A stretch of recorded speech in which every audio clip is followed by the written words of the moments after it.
دوستان عزیزم سلام، وقت همگی بخیر. امیدوارم حالتون خوب باشه. مهدی باروتی هم. میخوایم بریم سراغ حل تکالیف مربوط به فصل 1 فصل فیزیک و اندازه‌گیری. خب سوال اول گفته چند مورد از عبارت زیر درسته؟ تعداد درست‌ها رو میخوایم ببینیم. الف، بررسی و توضیح یک پدیده با استفاده از قانون، مدل و نظریه فیزیکی معتبر نیست به دلیل اینکه مدل‌ها و نظریه فیزیکی با گذشت زمان تغییر میکنن. ببین میتونن مدل‌ها و نظریه‌ها تغییر بکنن با گذشت زمان، ولی ربطی نداره که دیگه هیچ وقت معتبر نباشن. الان مثلا معتبرن، 100 سال دیگه معتبر نیستن. پس این جمله درستی نیست.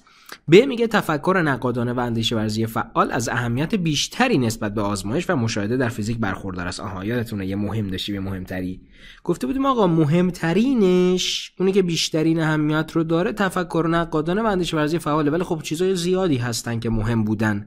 خب اینم کاملا داره درست میگه دیگه. میگه آقا این مورد آزمایش و مشاهده مهمه، اما تفکر نقادانه مهمتره. پس الان این درسته، یه دونه. پ میگه آزمون پذیری و اصلاح نظریه های فیزیکی نشانه بی‌ثباتی است، بنابراین نقطه ضعف علم فیزیک محسوب می شود. یه دونه درست بود، جواب گزینه اول. سوال دوم میگه کدام یک از فرض‌های زیر در مدل سازی پرتاب توپ در بازی بسکتبال نادرسته؟ دنبال غلط میگردیم. خب یه گفته از ناهمواری سطح توپ چشم‌پوشی میکنیم. بله کاملا درسته. تغییر وزن توپ به دلیل تغییر ارتفاع رو در نظر نمیگیریم. ببین تغییر وزن، نه خود وزن. خودش که نمیتونیم، میره بالا دیگه برنامه. تغییرش رو بله میتونیم در نظر نگیریم. این هم درسته، باش کاری نداریم. سه میگه چرخش توپ عامل بسیار مهمی در مدل سازی. کجاش مهمه؟ خیلی تاثیر جزئی داره، میتونیم بریزیمش دور. پس نادرسته همینه. 4 میگه از تاثیر موقعات هوا در حرکت توپ صرف نظر بله میکنیم، چون یک جسم سنگین به حساب میاد. و جواب گزینه سوم. البته این سنگینا یه سری استثنا گفتم واسش دیگه، مثلا جمله هواپیما خب مثلا سنگینه ولی موقعات هوا نباشه سقوط میکنه. مثلا یه چترباز سنگینه ولی موقعات هوا نباشه. ما استثنا رو بذاریم کنار دیگه. مثال مختلف شوساتون زدم سر کلاس. سوال 3 میگه در یک جلسه کنفرانس باریکه نور لیزری را به یک صفحه میتابانیم. در مدل سازی تابش این پرتو بر اساس نظریه نورهندسی کدام عبارت درست است؟ خب ببینید بچه‌ها قضیه چیه؟ ما اگه لیزر داشته باشیم، این نوری که ازش میاد بیرون در حقیقت بچه‌ها به صورت پرتوهای غیر موازیه. خب اما ما میایم اینا مدل سازی میکنیم، فرض میکنیم که اینا موازی میان بیرون و لیزر رو تشکیل میدن. خب کدوم مورد به این قضیه اشاره کرده؟ گزینه 4 میگه باریکه نور را به صورت پرتوهای موازی نور مدل سازی میکنه. در حقیقت نیستن ولی ما مدل سازیشون میکنیم. جواب گزینه 4 خواهد بود. بریم بعدی. سوال 4 میگه کدام یک از عبارات زیر در مورد یکایی کمیت نادرسته؟ حواست باشه نادرسته. 1 میگه هر کمیت فقط داره یک یکای منحصر به فرد. نه دیگه بچه‌ها، کمیت ها انتا یکا یه انتا واحد مختلف میتونن داشته باشن. اس آیشون یه دونه است. آره ولی خب نگفته اس آیش، که گفته فقط داره یک کمیت. همین نادرسته دیگه. الان جواب گزینه 1. 2 میگه یکای یک کمیت نباید در شرایط مختلف تغییر کند. بله کاملا درسته. یکای کمیت یک مقدار قراردادی است و در طول زمان قابل اصلاح است. بله درسته. مثلا ما واحدهای مختلفی داشتیم دیگه. تعریف مثلا برای فاصله، مثلا تعریف طول و اینا چیزای مختلف داشتیم. برای زمان چیزای مختلف داشتیم. اون تاریخچه‌اش بود دیگه، در طول زمان اصلاح شده بود. 4 میگه یکای کمیت باید قابلیت بازتولید داشته باشد. اینم که کاملا درست بود دیگه. 2 تا چیز بود، تغییر نکند، قابلیت بازتولید داشته باشد. پس جوابمون که همون دو غلط هست، گزینه اوله. 5 جرم و زمان چی هم بچه‌ها؟ اصلی و کیلوگرم و ثانیه از دوباره اصلی دیگه، جفت هم اصلی. جواب گزینه 3. ما 7 تا اصلی داشتیم، به غیر از این 7 تا بقیه فرعی بودن. 6 میگه کمیت‌های فشار و فلان اینا چه نوع کمیت‌های بابت نرده‌ای و برداری و اصلی و فرعی؟ خب بچه‌ها فشار جزء اون استثناءمون بود دیگه، به صورت نرده‌ای بود و فرعی هم بود. نرده‌ای فرعی. خب پس 1 3 4 موند. الان این برداری رفت. مورد دوم وزن. بچه گفتیم وزن نیروی وزن دیگه. وزن جهت هم دارد پس برداری خواهد بود. اولا که فرعی اصلی نیست، فرعی بودنش درسته. گزینه 2 که کلا پریده هیچی و نرده‌ای بودنش هم غلطه دیگه، جهت داره نیروه، این هم غلطه. میمونه گزینه 3 دیگه. الان به جواب رسیدیم ولی قسمت‌های بعدی رو حالا بررسی بکنیم. جریان الکتریکی بچه یک کمیت اصلیه و بازم یکی از همون استثناء بود، نرده‌ایه. تندی بچه یه کمیت فرعیه و همچنین نرده‌ای، اون سرعت بود که برداری بود. پس جوابمون گزینه سوم که از قبل هم بهش رسیده بودیم. سوال 7 میگه کدام گزینه در مورد سه کمیت متفاوت A و B و C امکان پذیر بچه متفاوتن. گفته بودیم که ما توی ضرب و تقسیم هیچ محدودیتی نداریم، کمیت مختلف میتونن تا ضرب شن یا برام تقسیم شن، اما برای جمع و تفریق باید هم جنس باشن، نمیگم هم واحد باشن، سعی کردم توضیح دادم هم جنس باشن. حالا اگه هم واحد نبودن هم میتونی اینا رو هم واحد بکنی بعد جمع بکنی یا کم بکنی. الان وقتی اینا هم جنس نیستن میگه متفاوتن، پس دیگه اینجا تفریق نمیتونی انجام بدی، جمع و تفریق نمیتونی انجام بدی، جمع نمیتونی انجام بدی. اما گزینه 3 رو ببین، صورتش که ضربه، مخرجم که تقسیمه دیگه، میتونیش، محدودیتی وجود نداره. جواب گزینه 3 سوالش گفته به دست آوردن حاصل کدام یک از گزینه‌های زیر در فیزیک امکان پذیر نیست بچه‌ها. ببین کدوم نمیشه. خب ببین گزینه 1 ضرب و تقسیم میشود، مشکلی نداره. گزینه 3 ضرب و تقسیم میشه. گزینه 4 ضرب و تقسیم میشه. اما گزینه 2 رو ببین، اینجا تفریقه.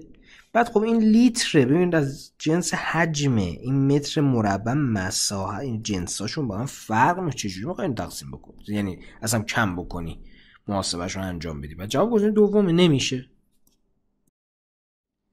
سوال 9 میگه در کدام یک از گزینه‌های زیر یکای کمیت فشار و شتاب به درستی بچه بیان شده. خب اول شتاب بگیم، این شتابی قرار بود حفظ باشید دیگه، متر بر مجذور ثانیه است. خب گزینه 3 گفته متر بر ثانیه غلطه، اینم متر مربع ثانیه مربع غلطه. میمونه فشار. به فشار رو بهت گفتم دو تا راه داری، یا حفظش بکنی یا به دست بیاری. چجوری به دست بیاری؟ فرمول می نوشتی P برابر بود با mg درسته. خب m چیه؟ کیلوگرم. g چیه؟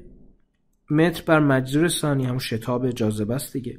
a هم که مساحت دیگه، میشه متر مربع. یه متر با 1 متر اینجا میره، میشه کیلوگرم متر ثانیه مربع. کیلوگرم متر ثانیه مربع اینهاش، یعنی جواب گزینه دوم. سوال 10 میگه نیروی الکتریکی بین دو بار الکتریکی از رابطه یه بچه هم قانون کولونه که توی 11 داشتینش به دست میاد که در این رابطه R فاصله بین دو باره و Q اندازه بار الکتریکیه. یکای کمیت مجهول K کدام است؟ خب بچه بهتون گفتم هر وقت خواستین توی فرمول یکای چیزی رو به دست بیارید، اونو تو اون فرمول تنهاش بکنید. خب اینو تنهاش بکنیم K برابر میشه با اونور که بچه F داشتیم، R اینجا در مخرج بوده، میره اونور در صورت به توان 2، یادت نره. این Q1 Q2 هم که تو صورت بودن، میرن اونور ضربدری در مخرج قرار میگیرن. حالا گفتیم چیکار بکن؟ به جای اینکه واحد کار رو به دست بیاری، میتونی بری واحد این ور داستان رو به دست بیاری. خب این ور داستان چیه بچه‌ها؟ نیرو واحد پمی نیوتن ها، ولی با توجه به که گزینه‌ها توشون نیوتن نیست، یعنی انگار نیوتن رو باز کردی. یکای اس آیش نیوتنه، ما یکای فرعیش رو می‌خوایم. یکای فرعیش خب نیرو هم میتونی از ام آ بری، خب میشه کیلوگرم متر بر مجذور ثانیه، هم که ممکن حفظ باشی دیگه، پس میشه کیلوگرم متر مجذور ثانیه. این اف مون الان اوکی شد. آر بچا چی بود؟ فاصله بود. فاصله چیه واحدش؟ متر دیگه، چون این مربع داره میشه متر مربع. کیو هم که بچه بار الکتریکی کولونه چون دوتا هن، یک کولون میشه کولون 2 میشه بعد کولون 2. خب یه ساده بکنیم میشه کیلوگرم متر مربع، پس میشه متر مکعب ثانیه 2 کولون 2 یعنی جواب گزینه دوم. به همین سادگی میتونی واحد هر چیزی خاصی رو تنهاش بکنی یا به دست بیاری.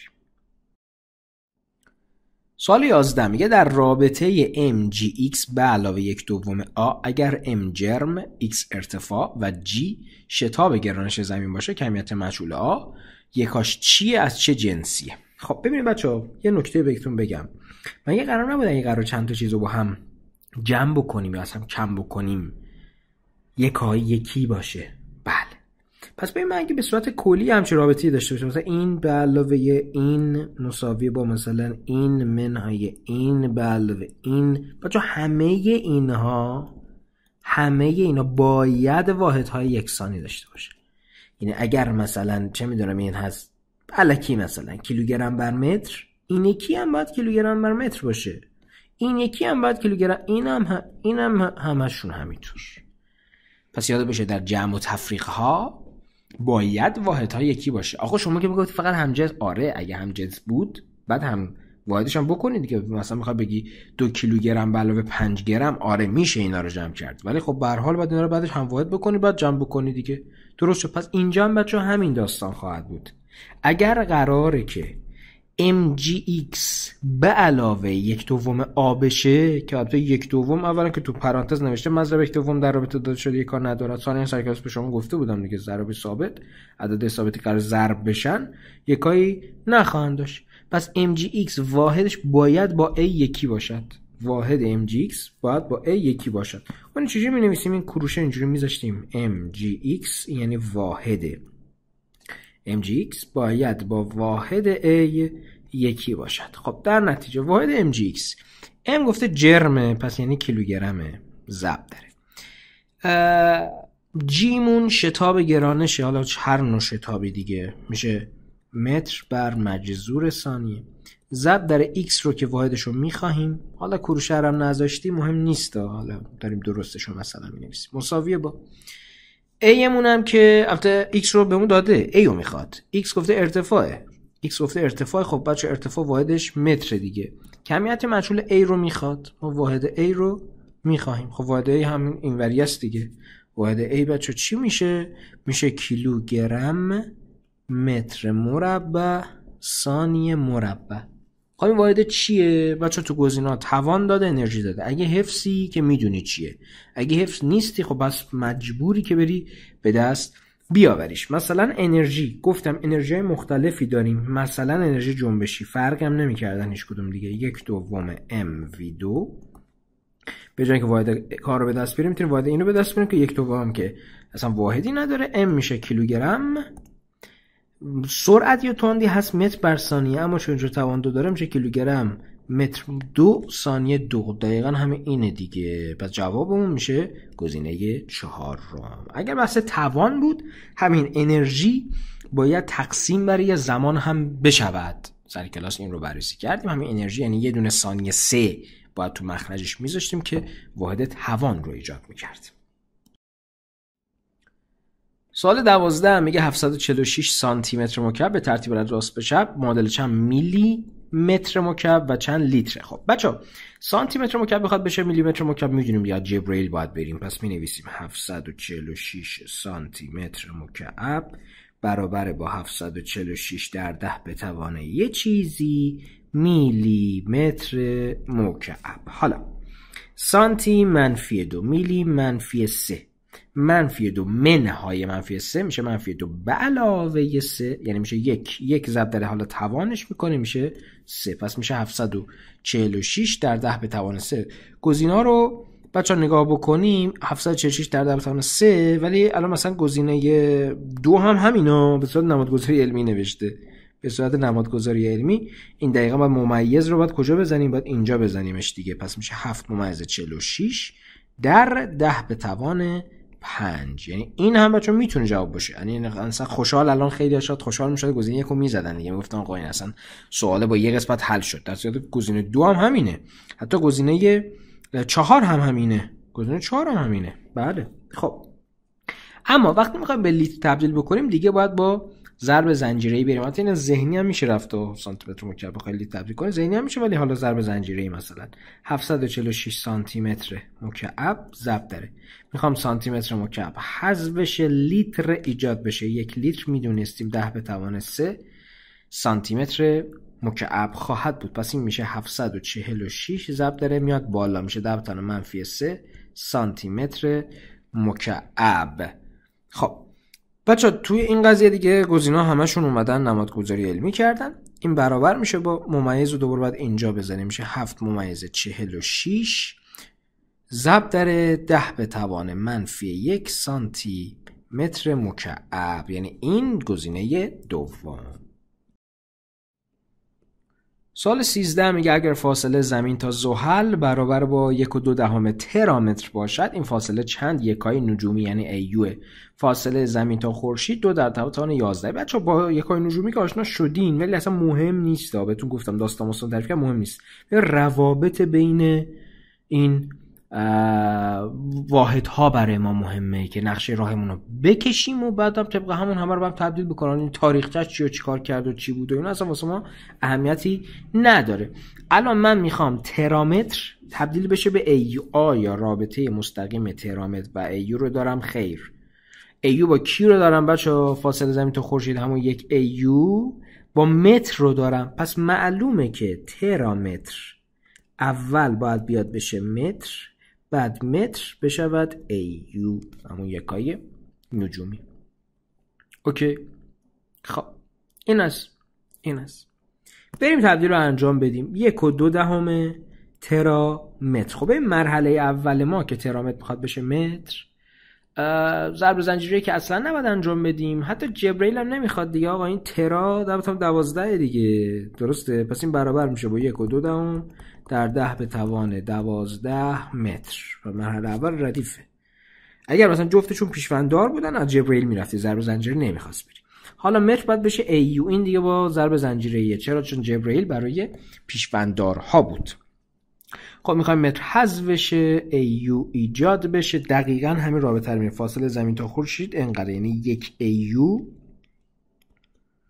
برابر با 2 در 10⁻11 متر. پس میگه 1 ایو هست 2 در 10⁻11 متر. خب تموم شد دیگه. موند ساده سازی. 10⁻12 با 10⁻11 برای 10 برای ما میمونه. 10 ضرب در 1.2 میشه 12. 12 با 2 میره 6 میشه 6 ایو، یعنی جواب گزینه اول. سوال 14 میگه در یک سوله 3.5 خروار گندم انبار شده است. مقدار این گندم بر حسب مسقال برابر با کدام گزینه است؟ ببینید بچه‌ها، ما الان خروارمون میخواد تبدیل بشه به مسقال. آیا رابطه مستقیم خروار و مسقال رو داریم؟ خیر. پس قرار چی بخوره؟ دلال. پس باید چیکار کنی؟ نقشه راه اکی شروع میکنی؟ از خروار. خب از اولی دیگه، خروار. چجوری بفهم اول خروار باید به کی تبدیل شه؟ نگاه میکنیم این رابطه خروار با کی رو داده، اینهاش با من تبریز رو داده. پس اول باید تبدیل به من بشه. چجوری بفهم من به کی تبدیل بشه؟ میری نگاه میکنی من دیگه با کی رابطه داره. آها، با چارک دیگه با کی رابطه. حالا ببین اینجا لطف کرده دقیقاً به ترتیب داده، ممکنه اون قرقاتی بده تو مشخصه دیگه. از اولی شروع میکنیم با کی داره، حالا اون یکی دیگه با کی داره، حالا اون یکی دیگه با کی داره. اینقدر این روابط رو پیدا میکنی تا به هدف برسی. چارک با کی داره؟ سیر با کی داره؟ مسقال، که دقیقاً هدف ما بود. حالا شروع میکنیم نوشتن. 3.5 خروار بود، 3.5 خروار. اینا هم که میدونید دیگه ماشاءالله ضرب زنجیره‌ای باید بریم، یعنی بابت فیزیکی دیگه الان بچه‌ها حل تموم شد. یه ذره فیزیکیش اوکی دیگه، یه ذره شیمیاییش مشکل داریم که الان قرار دهنم سرویس شه. خب خروار حذف خروار خداحافظ. کی سلام؟ مرحله اول من سلام. چجوری صورت مخرج کلیک کنیم؟ دقیقاً چیزی که نوشته 1 خروار 100 منه. 1 خروار 100 منه. ضرب داره من میخواد خداحافظ، چارک میخواد سلام. گفته 1 من 4 چارک. بچه حتما نباید یکیش 1 باشه، مثلا میگه 2 تا از اینا مثلا 7 تا از اون هست، حتما که نباید 1 باشه. اینجا حالا 1 دیگه. چارک خداحافظ، سیر سلام. گفته 1 چارک 10 سیر. این مرحله سوم. و مرحله آخرمون سیر خداحافظ، مسقال سلام. سیر 1 همشون 1 بود دیگه، دستش در نکنه. مسقال 16. خب مون چی؟ ساده سازی. اول بچه تکلیف صفرها رو مشخص کنیم. یه 100 دارم اینجا، یه 10 دارم، پس یه 10 به توان 3 دارم. یه 4 ضرب در 16 میشود 64. این میشود 64. 64 بچه قرار ضرب در 3.5 بشه. یه ذره تقریب بزنیم، موافقین؟ ببین بیایم گزینه‌ها رو همه رو 10 به توان 3 بکنیم که اختلافی در این نداشته باشه. این بخوام 10 به توان 3 بکنم میشه 103 در 10 به توان 3. این یکی میشه 224 در 10 به توان 3.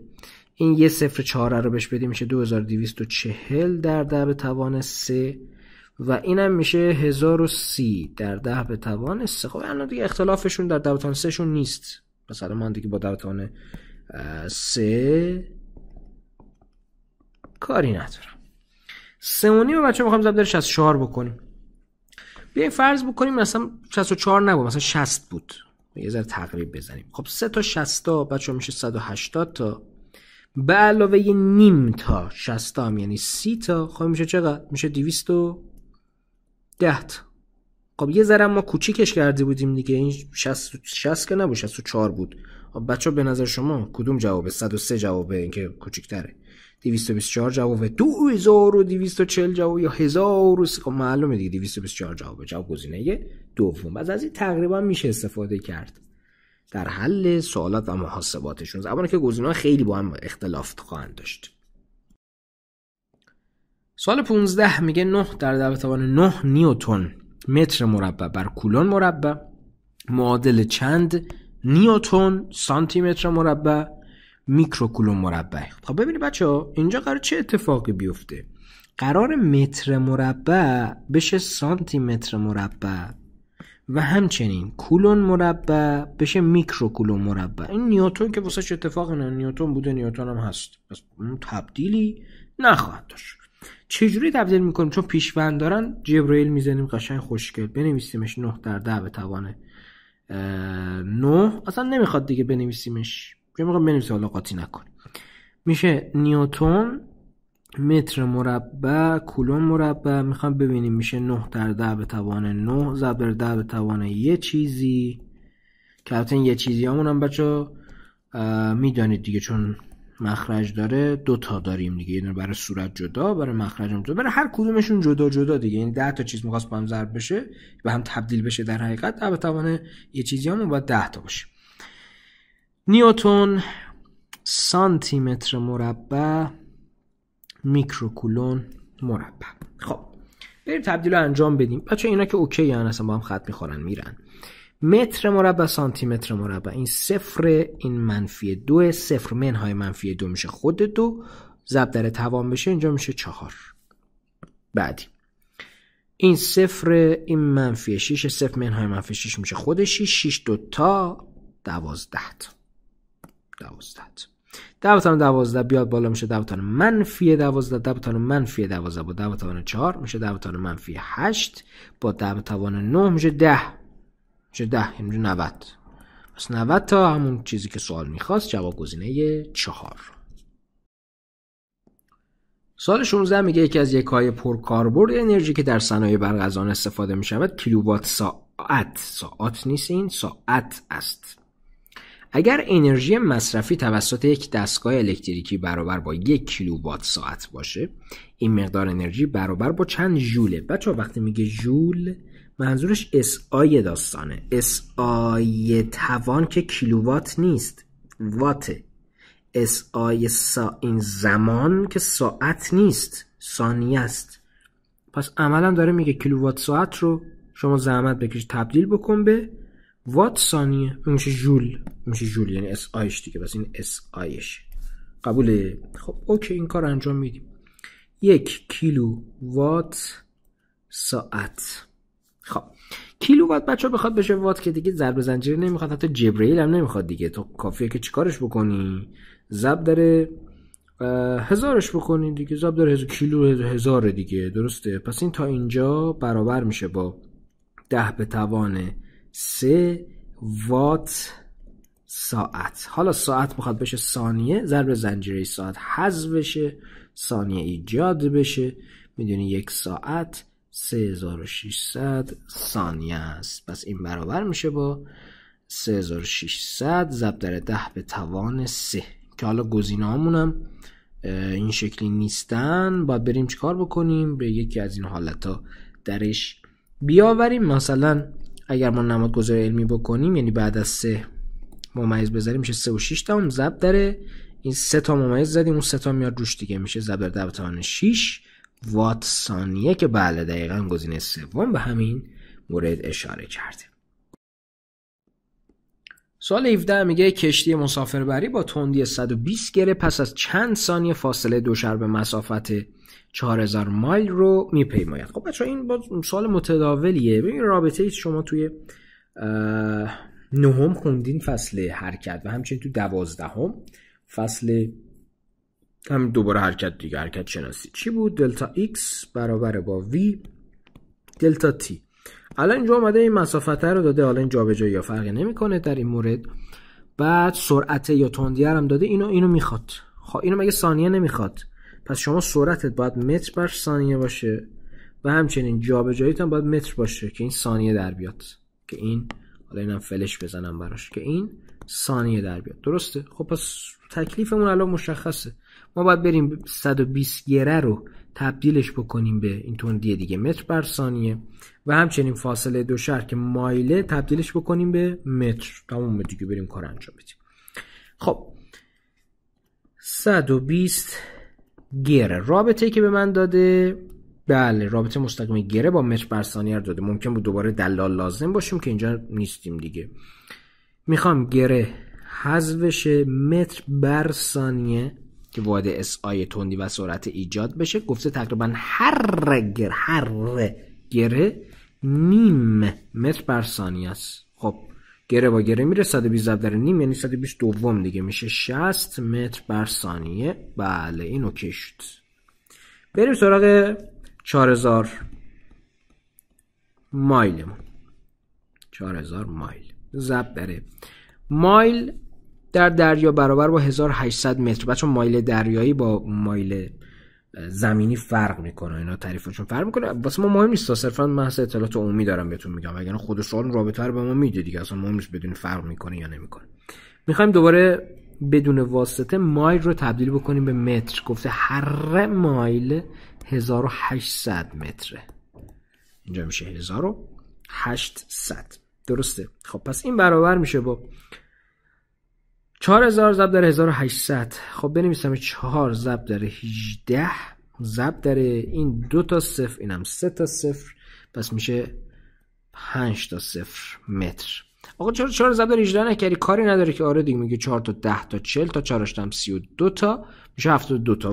ولی نگاه کن، مگه نمیخوام ما جاگذاری بکنیم تو اون رابطه صورتی بالایی؟ الان دلتا ایکس ما همین 4 ضرب در 18 ضرب در 10 به توان 5 دیگه. اونورم وی ما هست 60 ضرب در دلتا تیمون. خب نمیخواست اینو چیز بکنیم دیگه. الان 18 با 6 میره دیگه، یه دونه 3 میمونه که این 6 هم نبود دیگه، 60 بود، اینم 10ش واسش باقی خواهد بود. 3 4 تا میشه 12 تا. از اینجا دلتا تی مساویه با این 10 بره اونور میشه 12 دهم یعنی 1 و 2 دهم. یه 10 به توان 5 هم که داشتیم 1 و 2 دهم در 10 به توان 5 ثانیه، یعنی جواب گزینه 4. پس بچه‌ها اگه قراره یه سری عدد رو در بیاری بعد بذاری توی یه سری روابط دیگه بعد ساده سازی بکنید، اینجا الکی تو هم ضربشون نکنید که بزرگ بشه، مگر اینکه خیلی روند و راحت بودن. ضرب نکنید بزرگ بشه بعد دوباره ببرید اونور بخواید ساده بکنید کوچیک. چرا الکی بزرگش بکنید که بعد باز همونو کوچیکش بکنید؟ همونجوری بذار سر جاش، احتمالاً با هم ساده خواهد شد. بریم بعدی 18. میگه ناسا یک فضاپیما را از سطح زمین به سوی تیتان یکی از قمرهای زحل میفرسته. باز داره داستان تا اصلا خوراک داستان این قسمت فصل دیگه ولش کن. میگه فاصله زمین تا اون تیتانه انقدر. آقا باش، پس این فاصله الان برام مهمه. میگه مسافتی که این فضاپیما در یک رفت و برگشت از زمین تا تیتان و بالعکس میپیماید چند سال نوریه. بچه سال نوری باید تعریفش رو بدونید. تعریف سال نوری چیه؟ مسافتی که نور در یک سال طی میکنه. خب مسافت چجوری به دستش بیاریم؟ دلتا ایکس مساویه با وی دلتا تی. همین مسافت رو میخوایم دیگه. وی نور اینه 3 در 10 به توان 8 ضرب زمانی که 1 سال رو معادل انقدر میخواد فرض کنیم، زمانی که نور 1 سال میخواد بره دیگه سپری میکنه میشه 3 در 10 به توان 7. 3 تا 9 تا در 10 به توان 15 متر که تازه من پیشنهاد میکنم این عدد رو به خاطر بسپارید. سال نوری انقدره. چرا؟ آقا این که راحت به دست میاد. بچه بعضی سوالا میاد یه ذره اینو در حالت روندی در میاره. مثلا 1 سال رو نمیگه 3 در 10 تا 7، یه چیز دیگه میگه. شما با همین 9 در 10 تا 15 حل بکنید، تقریب بزنید دیگه، نزدیکترین گزینه رو بزنید براش. خیلی موقع این اتفاق میفته. یه ذره محاسباته اگر اینو روند نده میتونه تو رو اذیت بکنه. حالا میخوایم چیکار بکنیم؟ گفته مسافتی که این فضاپیما در یک رفت و برگشت از زمین تا تیتان و بلایس میدونه چند سال نوریه. اینا رو میخوایم به هم تبدیل بکنیم. یعنی چی؟ یعنی بگیم آقا این چند تا از ایناست. میگه این چند سال نوری دیگه، این چند تا از ایناست. پس یعنی بر هم تقسیم بشن در حقیقت. پس 1/35 بچه بنویسیمش 135.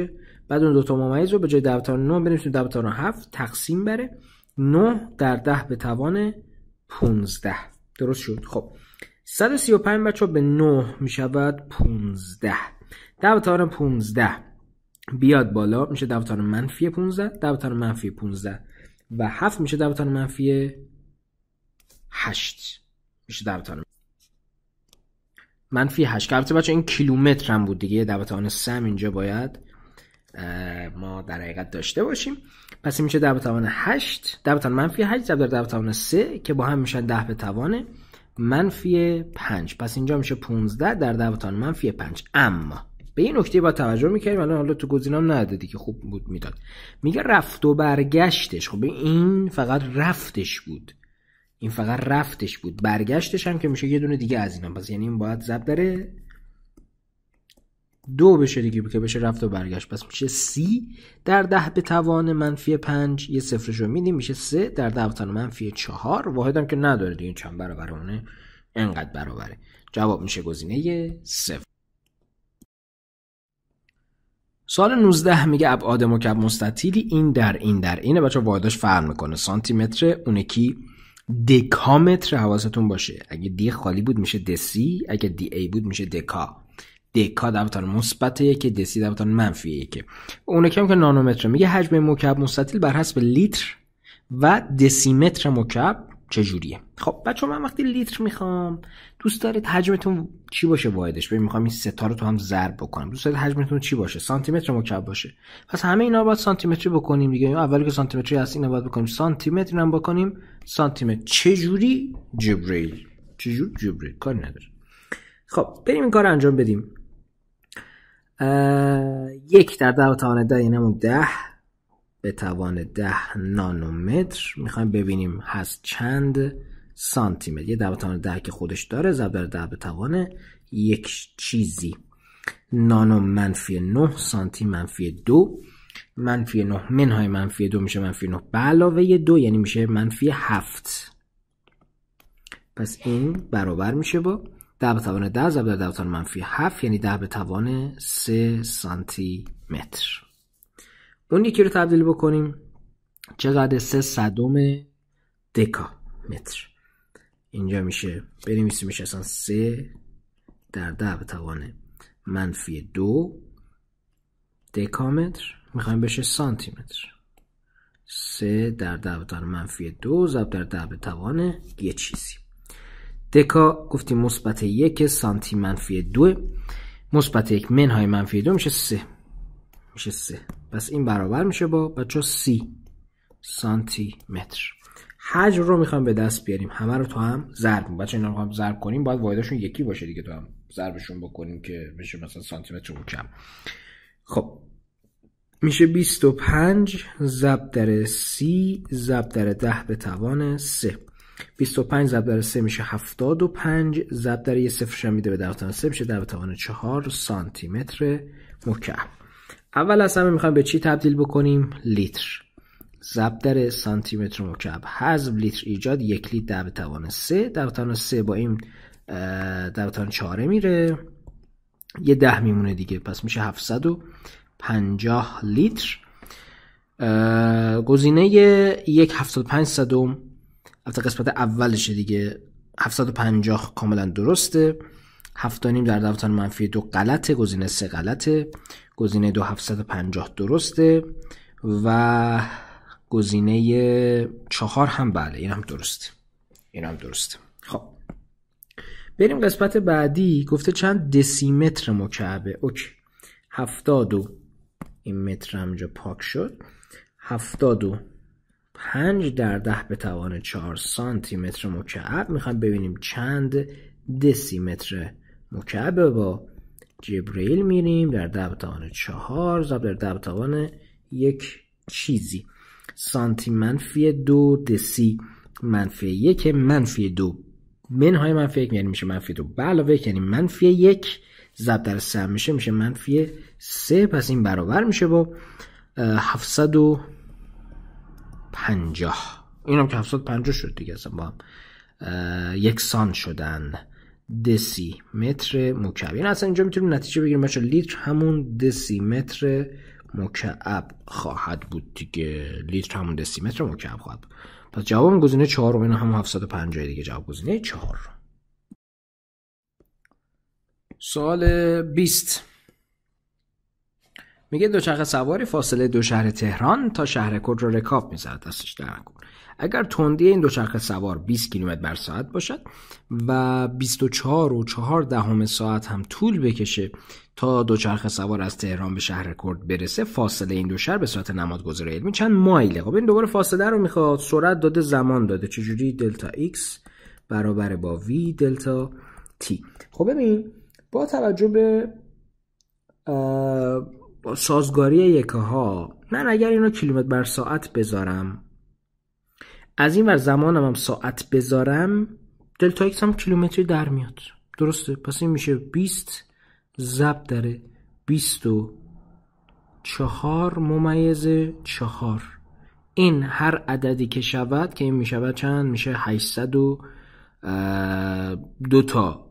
اینو بگیریم 244. 2 ضرب در 244 دیگه. 2 تا 200 تا میشه 400 تا. 2 تا هم 44 تا میشه 88 تا میشه 488 تا. پس اینجا میشه 488 کیلومتر. این ساعت با ساعت میمونه کیلومتر. خب حالا میخوایم این تبدیل بشود به چی؟ مایل. آیا ما رابطه کیلومتر و مایل رو داریم؟ خیر، رابطه متر و مایل رو داریم. پس این اول باید بشه متر. خب این برابر با 488 در 10⁻³ متر. حالا میریم چیکارش میکنیم؟ تبدیلش میکنیم به مایل. بچه‌ها این مایل خشکی ها گفتم دریایی فرق میکنه. اون 1800 بود، اگه اشتباه نکنم 1600. مهم نیست، هر چی سوال داده دیگه. متر حذف بشه، مایل ایجاد بشه. هر مایل 1600 متر خواهد بود. هر مایل 1600 متر خواهد بود. خب اینجا بچه‌ها ما 10⁻³ رو با این 2 تا 0 بزنیم یه 10 میمونه. 488 16. خب ببین اینو میتونیم تفکیکش بکنیم. تفکیک کنیم همشه اینو بگم یه 480 به علاوه یه 80. 480 تقسیم بر 16 به ما 48 16 هم 3 میده. پس میشه 30. بعد 8 تقسیم بر 16 میشه 1/2 دیگه، نیم. پس میشه 30 به علاوه نیم یه 10 هم که اینجا داشتیم. یه 10 اینجا داشتیم. پس این برابر میشه با 30/نیم ضرب در 10 یعنی 305. کدوم گزینه 305 رو گفته؟ گزینه 4 رو. بله اینو ضرب بکنی 2 تا 0 رو بدی 2 تا ممیز میشه 350. گزینه 4 رو. سوال 21 میگه گنجایش ظرفی V سانتی متر مکعب از این ظرف به عنوان پیمانه استفاده کردیم و حجم مایعی را با آن 24 سانتی متر مکعب گزارش کردیم. V کدام گزینه نمیتواند باشه؟ ببینید بچه‌ها ما یه ظرف داریم.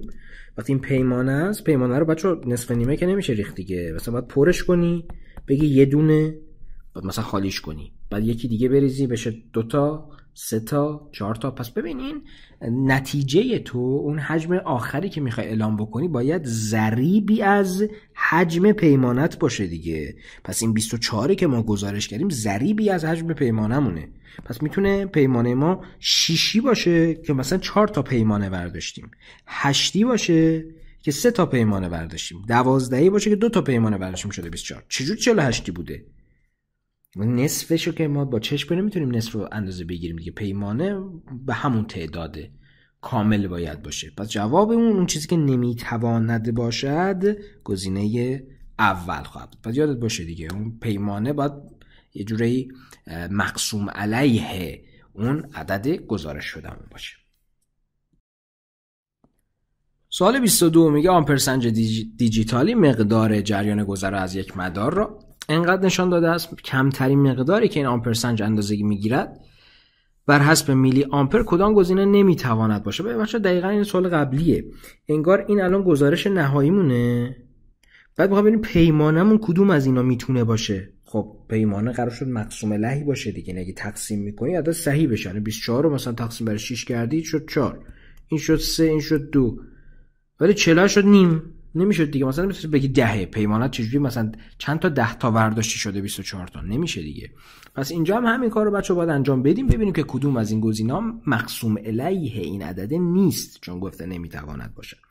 چون هم بچه‌ها میلی آمپریه، خب باید یه تبدیلی اینجا انجام بدیم دیگه. گزینه‌ها رو همه رو برداری بکنی آمپر، خب میشه 4 بار تبدیل. خب یا این گزارش رو برداریم بکنیمش میلی آمپر بخواد بشه میلی آمپر باید در توان مثبت 3 بشه دیگه. پس این میشه چقدر؟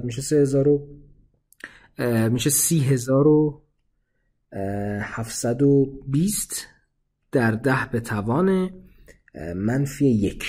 درسته؟ این 3 تا چیز میخوره، میشه ضرب در توان منفی 1 که حالا این صفرش هم میره دیگه، اصلا نیازی نیست اینجوری بنویسیمش دیگه. میشه 3072. حالا دونه دونه بچهای گزینه‌ها رو ما تست بکنیم. 3072 تقسیم بر 2 دهم یعنی 2 در 10 به توان منفی 1 این برابر میشه با 15360. پس این میتواند باشد عدد صحیح. گزینه 2 3072 تقسیم بر 9 در 10 به توان منفی 1. بچه این یک عدد نمیخوره بهش دیگه. آره دیگه 3072 نمیخوره به 9 اصلا مجموع ارقامش ببین 2 3 میشه 5 57 12 1 و 2 3 ولی اشار میاد این میشه حدوداً 3413 ممیز داره بچه ها، ممیز داره. پس این نمیخوره، صحیح نیست. گزینه همین جوابمونه. گزینه 3 میشه 3072 تقسیم بر 3 در 10 به توان منفی 1 که این برابر میشه با 10240. صحیحه. و گزینه 4 میشه 3072 تقسیم بر 15 در 10 به توان منفی 1 که اینم برابر میشه با 2048. اینم صحیحه و جوابم هم گزینه دوم یعنی 9 دهم خواهد بود که پیمانه من نمیتونه 9 دهمی باشه و بردارم به این عدد نهایی برسم. بریم سوال بعدی 23. میگه مطابق شکل ناظر A طول یک جسم را که پهنای آن 2 سانتی متر است با یک خطکش اندازه میگیرد. این ناظر با قرار گرفتن در جای نامناسب طول جسم را چند سانتی متر بیشتر اندازه میگیره. ببین بچه‌ها این ناظر ما باید اینجا می بود که اینجوری عمود نگاه میکرد و این عدد رو میخوند. الان وقتی اینجا قرار گرفته دیگه عمود نگاه نمیکنه، پس داره چه عددی رو میخونه؟ امتداد این نگاه کن، امتداد اینجا رو داره میبینه، اینقدر داره بیشتر میبینه. این هم همین رو میگه چقدر بیشتر میبینه، این زله رو میخواد. و الان اینجا ما یه مثلث خوشگل واسمون در اومد که این زاویه ما الان اینجا 30 درجه است دیگه. دقیقاً اینه. درسته. خب ببین ما این زل رو داریم، اینجا 2 سانتی متره. حالا خود شکل داده بود من روش نوشتم. اینو میخوایم. خب ما اولا که میتونیم تانژانت بزنیم و مستقیم رو به دست بریم، چون با تانژانت شما راحت نیستید معمولا. بریم اول وتر رو به دست بریم. میدونید دیگه ضلع مقابل به زاویه 30 درجه نصف وتره، پس نصف وتر شده 2. پس وتر چقدر بوده؟ 4 بوده.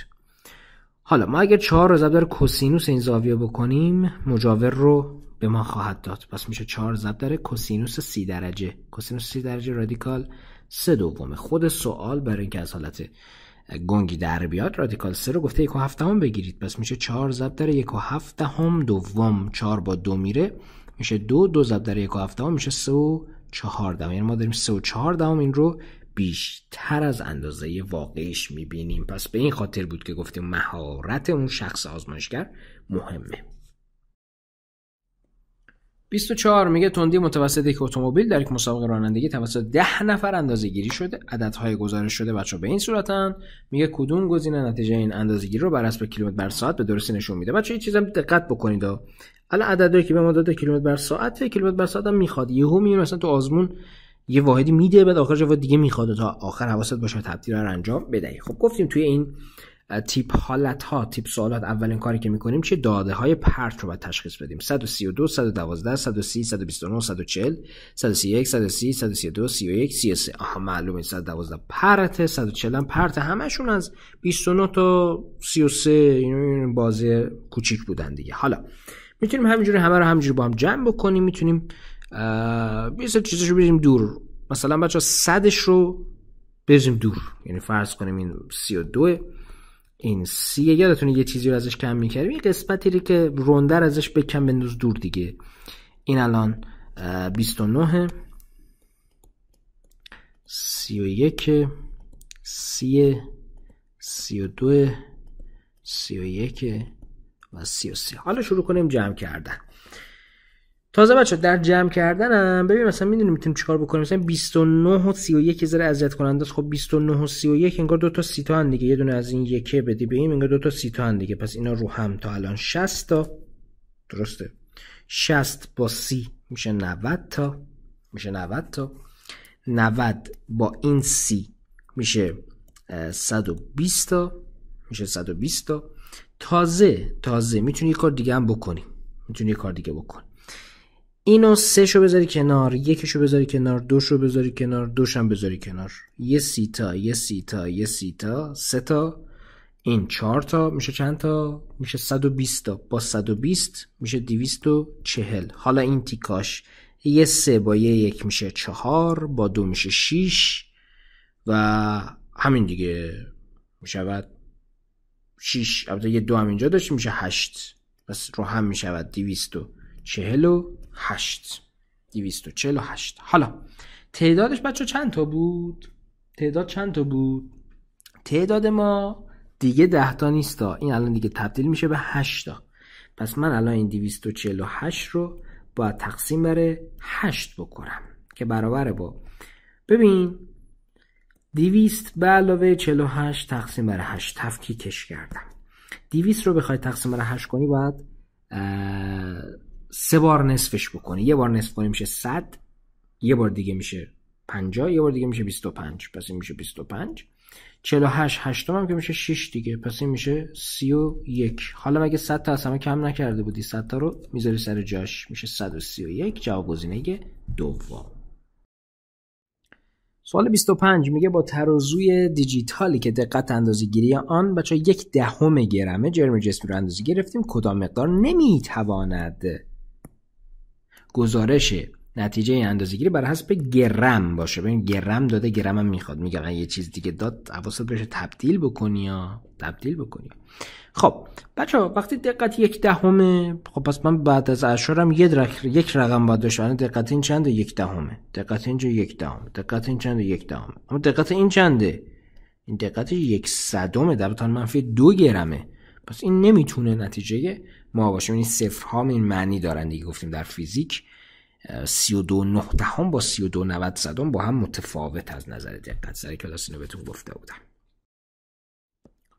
بریم بعدی. 26 میگه آمپرسنج دیجیتالی شدت جریانی که از یک مدار میگذرد انقدر میلی آمپر نشان میده. دقت این اندازه‌گیری چند میکرو. یه چیز دیگه میخواد. گفتم اول چیکار میکنی؟ اول دقت رو با همون واحدی که داده به دست میاری، بعد اونو بر کوفت دیگه که خواست تبدیل اول نری تبدیل بکنی خراب میشه. به مشکل میاد. شاید در بعضی کتابا دیده باشین اول این کار انجام دادن، بعد ضرب در 10 به توان یه چیزی نوشتن، بعد اصلا تو نمیفهمی در بتون یه چیزی آقا چجوری اومده، از کجا تشکیل شده، چجوری بفهمم. برای اینکه درگیر اون حواشی و چالش نشی تو اول واحدو تبدیل نکن، اول دقت رو با همون واحده به دست بیار، بعد دقت رو تبدیل بکن. خب الان دقت ما چیه بچه‌ها؟ 4000 دیگه، یعنی 10 به توان منفی 3 میلی آمپر.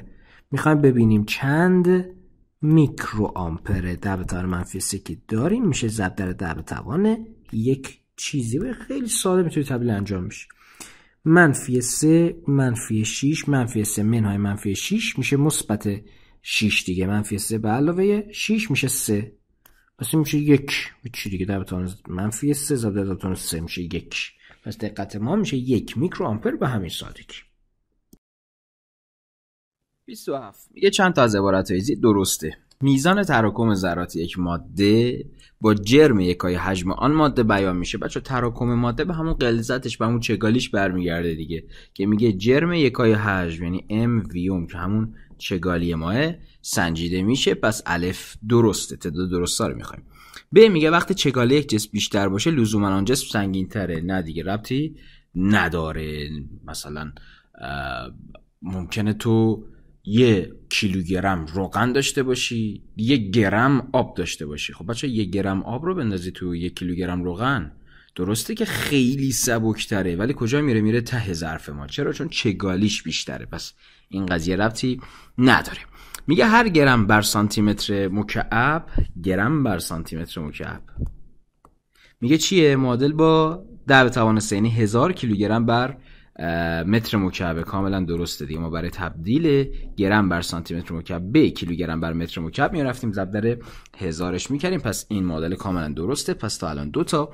ت میگه هرچه حجم یک جسم کمتر بشه لزوما چگالی آن بیشتر میشود. نه بچه لزوما اینجوری نیستش دیگه. چرا؟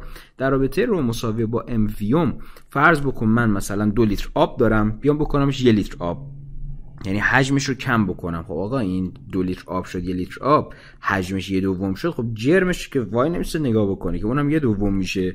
پس چگالیش میتونه ثابت بمونه. آقا پس چه زمانی اگر حجم جسم من کمتر بشه چگالیش بیشتر میشه؟ زمانی که این تغییر حجمه به واسطه تغییر دما اتفاق بیفته. مثلا تو یه جسمی داری، مثلا یه فلزی داری، بیای دماشو بیاری پایین، خب چی میشه؟ منقبض میشه، حجمش میاد پایین، اما جرمش که عوض نمیشه. اون موقع میتونیم بگیم چگالیش میره بالا. پس زمانی تغییر حجم باعث تغییر چگالی میشه که اون جرم ثابت بمونه. چه زمانی اون جرم ثابت بمونه؟ زمانی که تغییر حجم ناشی از تغییر دما باشه. پس آقا 2 تا درست داشتیم، الف و پ، که میشه 2 تا گزینه دوم. 28 میگه جرم 50 سانتی متر مکعب محلول یک اسید 60 گرمه. پس جرم داده، حجمم داده. میگه چگالی این محلول بر حسب گرم بر لیتر و کیلوگرم بر متر مکعب کدام است؟ اولا که آقا من میدونم گرم بر لیتر همون کیلوگرم بر متر مکعبه، یعنی جفتشون اس آین. پس گزینه باید درست باشه که جفتشون یک عدد باشه. پس 1 نیست، 3 هم نیست. پس این رو هوا میتونم بگمش. حالا من میخوام رو حساب بکنم. ببین من اینا رو همینجوری قرار بدم. ام ویوم رو بگم آقا هست 60 تقسیم بر 50. خب میشه چی؟ میشه 1.2 چون جرممو گرمی گذاشتم، حجمم هم سانتی متر مکعبی گذاشتم، پس این میشه گرم بر سانتی متر مکعب. حالا میخوام کیلوگرم بر متر مکعبش کنم، ضرب در 1000ش میکنم، میشه 1200. هم کیلوگرم بر متر مکعب هم گرم بر لیتر که با هم یکسان بودن دیگه، برابر بودن. جواب گزینه 4. سوال 29 میگه جرم 20 لیتر از مایع با چگالی انقدر گرم بر میلی متر مکعب چند کیلو گرمه. خب آقا جرم در رابطه چگالی برابر با رو وی. از نظر واحدی ببین جرم رو از من کیلوگرم میخواد، کار مختلفی میشه کرده. حالا یه مدلش رو بگیم. الان رو من پس باید کیلوگرم بر یه چیزی باشه، وی من هم باید دقیقا همون چیزه باشه که در مخرج رو قرار داره. الان اومده اینجا وی من رو لیتری داده، اینم میلیمتر مکعب داده. پس بچه‌ها چیکار باید بکنیم؟ این دو تا رو باید یکی بکنیم. حالا رابطه جفتشون با کیو داریم؟ با متر مکعب رو داریم. خب اگه مثلا من میدونستم لیتر مستقیم به میلی متر مکعب چقدر میشه، اگه میدونی خب اینو تبدیل بکن یکسان بشن دیگه، اوکیه. ولی چون حالا در این رابطه اطلاعاتی نداریم همینجوری با دیفالت، پس بیام این رو تبدیل به متر مکعب بکنیم، اون یکی هم همینطور. خب میدونیم 1 لیتر 10 به توان منفی 3 متر مکعب، پس این میشه 20 در 10 به توان منفی 3 یعنی 2 در 10 به توان منفی 2 متر مکعب. این هم میلی بچه 10 به توان منفی 3 چون مکعبه میشه 10 به توان منفی 9، پس مخرج ما بچه باید ضرب در 10 به توان منفی 9 بشه. خب بریم جاگذاری بکنیم. در نتیجه ام من برابر با رومون که از 1.2 در 10 به توان منفی 3. بچه ها صورت ما گرمه، قرار شد بشه کیلوگرم، پس یه 10 به توان منفی 3 داره. مخرجمون هم که قرار شد یه 10 به توان منفی 9 ضرب بشه دیگه، پس یه 10 به توان منفی 9 در مخرج داریم. ویمون هم که شد 2 در 10 به توان منفی 2، 2 در 10 به توان منفی 2. حالا یه چیزی بچه، درسته که گزینه 1 و 2 اسکلتاشون با هم یکی، جفتشون 6، پس به ظاهر نمیشه این سوالو با اسکلت رفت، اما آیا اصلا اسکلت این جواب من 6 میشود که جواب یا 1 باشه یا 2؟ میگم نه آقا، 1 و 2 هم که 12 ضرب در 2، اصلا این اسکلت باید به من 24 بده، پس جواب اصلا گزینه 4 رومه، یعنی جواب اسکلت 6 نیست که ما بگیم یا 1 یا 2، پس باید به جواب دقیق برسم. پس از این قلق هم میتونستیم استفاده بکنیم. سوال سی میگه یک لوله آزمایش به حجم 5 میلی لیتر را پر از خون کرده. پس وقتی لوله 5 میلی لیتره بعد ما پر از خونش هم کردیم، پس خون ما هم 5 میلی لیتره. میگه آن را داخل سانتریفیوژ قرار داده و پلاسمای خون رو جدا میکنیم. اگر پلاسما بچه 55% حجم خون باشه، پس پلاسما 55% از همون 5 میلی لیتر است و 52% جرم خون باشه. ما جرم خون که نمیدونیم فعلا چقدره. میگه چگالی پلاسما تقریبا چند گرم بر سانتی متر مکعب. خب آقا چگالی پلاسما رو میخواد، رو پلاسما رو میخواد، من باید بیام ام پلاسما رو تقسیم بر وی پلاسما بکنم. حالا یه چیزی بچه‌ها، ام خون رو من اگه بخوام به دست بیارم، ام خونمون میشه رو وی دیگه، پس میشه روش ضرب در ویش. رومون چقدره؟ 1.5 ضرب در ویمون چقدره بچه؟ 5 میلی لیتر. میلی لیتر همون سانتی متر مکعبه، سر کلاس این رو بهتون گفتم، میلی لیتر همون سانتی متر مکعبه، پس میشه همین 5. الان گرم سانتی متری گذاشتم رومو، اینم سانتی متری گذاشتم، پس این گرمی داره به دست میاد. حالا اصلا مهم نیست 1.5 ضرب در 5 چقدر میشه. قبول دارید بچه؟ ام پلاسما گفته 53% ام خونه، پس ام خون اگر انقدره این 53%شه، یعنی 53 صدمشه. 53 صدم ضرب در ام خونمون میشه 1.5 ضرب در 5. قبوله؟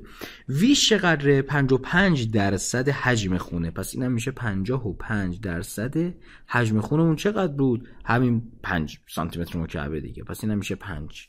حالا ببینی این 100 با این 100 میره، این 5 با این 5 میره، پس لازم نبود اینجا این ضربه رو انجام بدیم. چی میمونه؟ میشه 53 55 ضرب در 1.5 که این تقریبا برابر میشه با 1/1 گزینه دوم. ببین این سوال از نظر فیزیکی به ظاهر سخت بود ولی اصلا کاری نداشت، اما حالا محاسبات تهش دیگه دشواره. اینم حالا یکی از تستای با محاسبات سخت به حساب میاد دیگه، پس جواب گزینه دومه. سوال 31 میگه چگالی جسم A 2/3 چگالی جسم. آقا در بحث چگالی دو تا جسم داده، قطعاً پای رابطه نسبتی وسطه، پس نسبت اون همینجا بنویسیم. چون گفته چگالی A انقدر B'ه، پس منم همین رو A به رو B می‌نویسم. رو A به رو B برابر با MA به MB، V برعکس VB به VA. حالا میگه که آقا این 2/3 اوکی، پس این نسبت شده از 2/3. میگه اگر جرم 50 سانتی متر مکعب از جسم A، پس بچه این 50 سانتی متر مکعب حجم A، پس من به جای حجم A میذارم 50، میگه 750 گرم باشه، به جای MA میذارم 750. میگه که این صفرش رو بزرگ کنیم یادمون نره. میگه جرم 60 سانتی متر مکعب از جسم B، پس 60 سانتی متر مکعب از جسم B میگه چقدره؟ این رو از ما میخواد. بچه‌ها صورت و مخرج هم که واحداشون با هم یکسان شد دیگه. اوکی خب آقا این صفر رو با این صفر بزنم دیگه، چیکار بکنیم؟ این 2 رو با این 6 بزنم اینجا برامون 3 باقی بمونه. از اینجا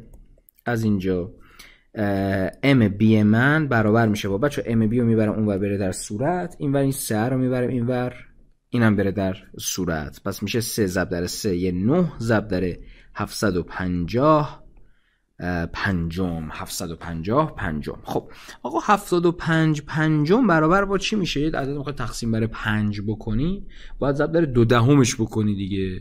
2 دهمش 75 ضرب در 2 میشه 150، پس این میشه 15. یه صفرم که داره میشه 150. 9 تا حالا 150 تا چقدر میشه؟ میگم آقا 10 تا این صفرشو ول کن. 10 تا 9 تا 90 تا به علاوه 5 تا 9 تا 45 تا. پس این برابر میشه با چی؟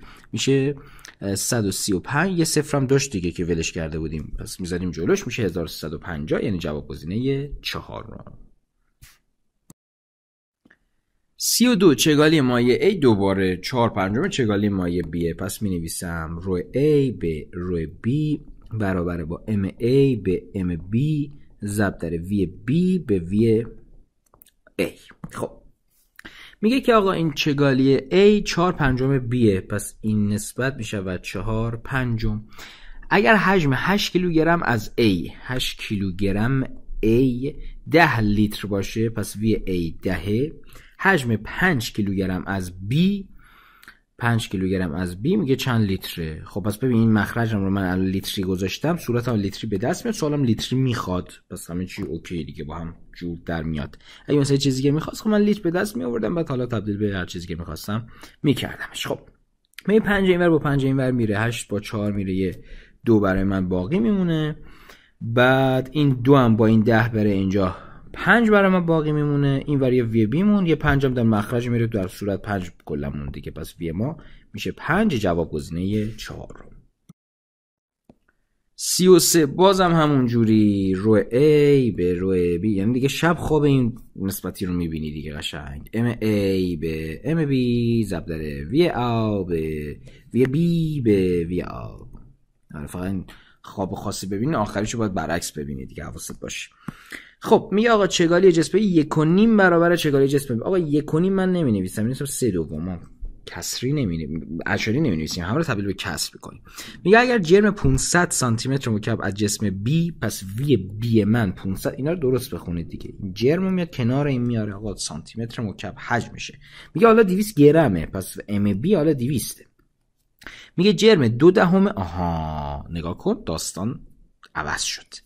0.2 لیتر از جسم A. تو الان دیگه نمیتونی به جای VA بذاری 0.2، چون صورت و مخرجت واحدش با من یکی نیست. اینو اومدی سانتی متر مکعب گذاشتی، پس اون یکی هم باید سانتی متر مکعب بذاری، یا این یکی لیتر بذاری، یا جفتشو باید لیتری بذاری، جفتش سانتی متر یکسان باید بذاری. خب حالا ما چون اون 500 رو گذاشتیم، یهو بیام این یکی رو تبدیل به لیتر بکنیمش دیگه. آقا هر 1 لیتر 10 به توان مثبت 3 سانتی متر مکعب، پس این باید ضرب در 1000 بشه، میشه 200. پس این میشه 200 سانتی متر مکعب. گرفتی شد؟ پس به جای باید 200 بذاری نه 0.2. پس حواست به واحد باشه دیگه، همینجوری الکی نریز توش، که گفتیم سازگار باشن که کارمون راحت بشه، ولی دیگه نگفتم هر چی خواستیم بریزیم توش، که سازگار باشن، یکی باشن، یکسان باشن. خب پس اینو گذاشتم. میگه که آقا چند کیلوگرمه؟ آها اینجا هم حواسم باشه که من اینو گرمی گذاشتم، اینم هم گرمی به دست میاد، اما سوال کیلوگرمی میخواد. همینجا گزینه ها رو بچه نگاه بکنیم، به نظرتون کدوم 2 تا جواب نیستن؟ واضحه دیگه، گزینه 1 و 2 معلومه اینا گرمی هن که آخرش باید تقسیم بر 1000 بشن گزینه 3 یا 4 که کیلوگرمی بشه. من همینجا که تشخیص دادم این خط میذارم که آخرش یهو یادم نره سوتی موتی بدم. درست شو؟ خب حالا از اینجا به بعد رو من اصلا میتونم چیکار بکنم؟ اسکلتی هم میتونم برم، چون من تکلیف 1 و 2 رو مشخص کردم که جواب نیستن. پس اسکلت یا 12 یا 18 یا 12 یا 18. موافق با اسکلت بریم؟ الان این صفر دور، البته این صفر که همینجوری با هم میرفت، این 2 تا صفر رو میریزم همینجوری دور. از اینجا به بعد دیگه میرم جلو. آقا یه 2 رو با یه 2 میزنم، یه 2 رو با یه 2 میزنم. دیگه چی داریم؟ از اینجا ام ای من برابر میشه با این 2 بچه میره اینجا تو این ضرب میشه 2 3 تا 6 تا، این 5 میره اینور در مخرج میشه 6 پنجم، که اسکلت به ما 1 و 2 دهم دیگه، اسکلت به ما 12 میده. جواب گزینه 3. پس دیدی باز سوالی که به ظاهر نمیشد از اسکلت رفت به خاطر اینکه اسکلت گزینه‌ها همه با هم فرق نمیکرد رو تونستیم یه ذره هوشمندانه رفتار بکنیم، دو تا گزینه رو بپرونیم که دیگه بشه با اسکلت حلش کرد. خب 34 میگه شکل روبرو نمودار حجم بر حسب جرم دو جسم A رو بیرون نشون میده. اگر چگالی A بچه انقدر باشه B انقدر باشه، میگه VB چند دسیمتر بر چند دسیمتر مکعبه. خب آقا دوباره دو جسم نموداری باشه فرق نمیکنه، ما رابطه رو میتونیم نسبتی بکنیم. خب چی رو میخوام؟ VB رو میخوام. خب باز مینویسم رو A به رو B برابر با MA به MB ضرب در VB به VA. خب بچه جاگذاری بکنیم. این مساوی با، ببین رو A و B که خودش عددش دیگه به ما داده، میشه 2/7 تقسیم بر 8.1 موافق بچه تو نسبت و دهماشو با هم بزنیم بره دیگه، پس میشه 27/81 مساویه با. خب ببین من اینا رو بخوام رو نمودار بخونم، جرم های اینا رو مشترک داده. ببین این نقطه و این نقطه رو باید بخونم دیگه، جرم هاشون جفتش m، پس اصلا این نسبت یکی هیچ ضرب داره VB به VA. خب VA رو به من داده 67.5، پس اینجا میشه 67.5. صورت هم که خواسته سوال دیگه میشه VB. فقط چیزی که باید بهش دقت بکنم اینه واحد این حجم سانتی متر مکعبه، پس این اگر سانتی متر مکعب گذاشتم اینم سانتی متر مکعب به دست میاد. سوال سانتی متر مکعب نمیخواد، دسی متر مکعب میخواد، پس آخرش باید این تبدیل رو هم انجام بدهیم. تبدیل رو باید انجام بدهیم. خب آقا بریم ساده سازی بکنیم. بچه 27 و 81 جفتشون به 9 میخوره، این به 9 میشه 3، اصلا به هم میخوره به 27. 3 تا 27 میشه 81 دیگه، این با این میره اینجا اصلا میشه 3، اینجا میشه 3.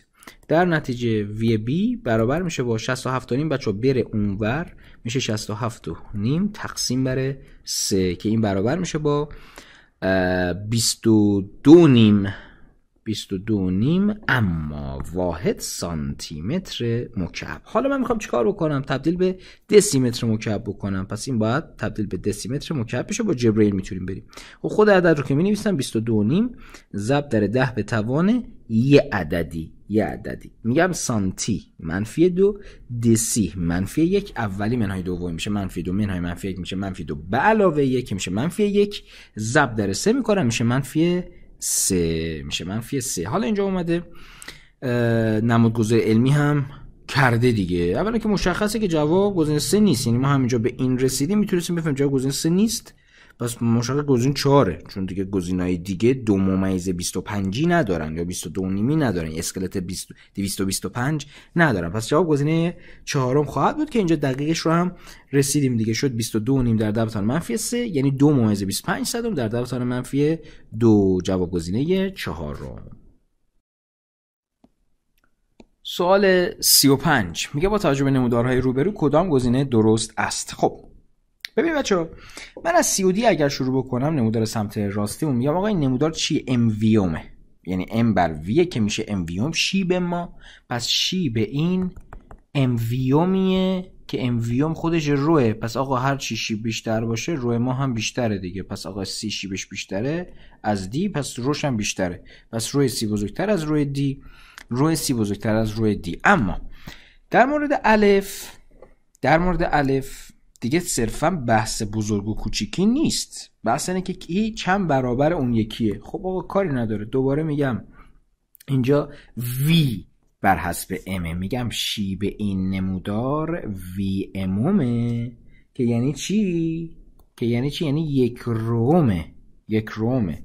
پس من اینجا اگر بخوام نسبت بنویسم بگم آقا روی مثلا A به روی B باید بگم چی؟ باید بگم شیب B بر روی شیب چون رابطه اینا بچه عکسه دیگه، شیب با رو اینجا رابطهش عکس شد، پس میشه شیب B بر روی شیب. خب آقا شیب چه رابطه به دست بیاد؟ بشه تغییر قائم به افقی. ببین قائم اینا با هم مشترکه، یعنی یه عددی اینجاست که یکیه، خب با هم خط میخوره. هر وقت بچه‌ها خواستید شیب دو تا نمودار رو با هم مقایسه بکنید، اینا یا قائم مشترک داشتن یا افقی مشترک داشتن، اون مشترکه رو مقدارشو بذار 1، فرق نمیکنه، تو اصلا بذار 1000 قرار با هم خط بخوره دیگه. بهترین عدد اینه که اینو بذاریم 1. پس تغییر قائم اینا رو خواستم در نظر بگیرم، شیب بی قائم به افقی شیب بی اینه دیگه، قائمش 1، افقیش چنده 600. پس اینجا میشه 600. برای ای من قائمش چنده همون 1، افقیش چنده 200. پس اینجا میشه 200. میشه 200. قبوله؟ خب اینجا این میره بالا، اینجا چی میشه بچه؟ میشه 100. صدم ها با هم میره میشه 2/6، یعنی 1/3. یعنی 1/3. خب پس در نتیجه رو بی رو بچه ببریم در صورت، رو آ برابر میشه با 1/3 رو بی. خب این مدلی در گزینا نداریم، رو بی میشه 3 تا رو آ، اینو داریم، رو بی 3 تا رو آ، یعنی جواب گزینه اول.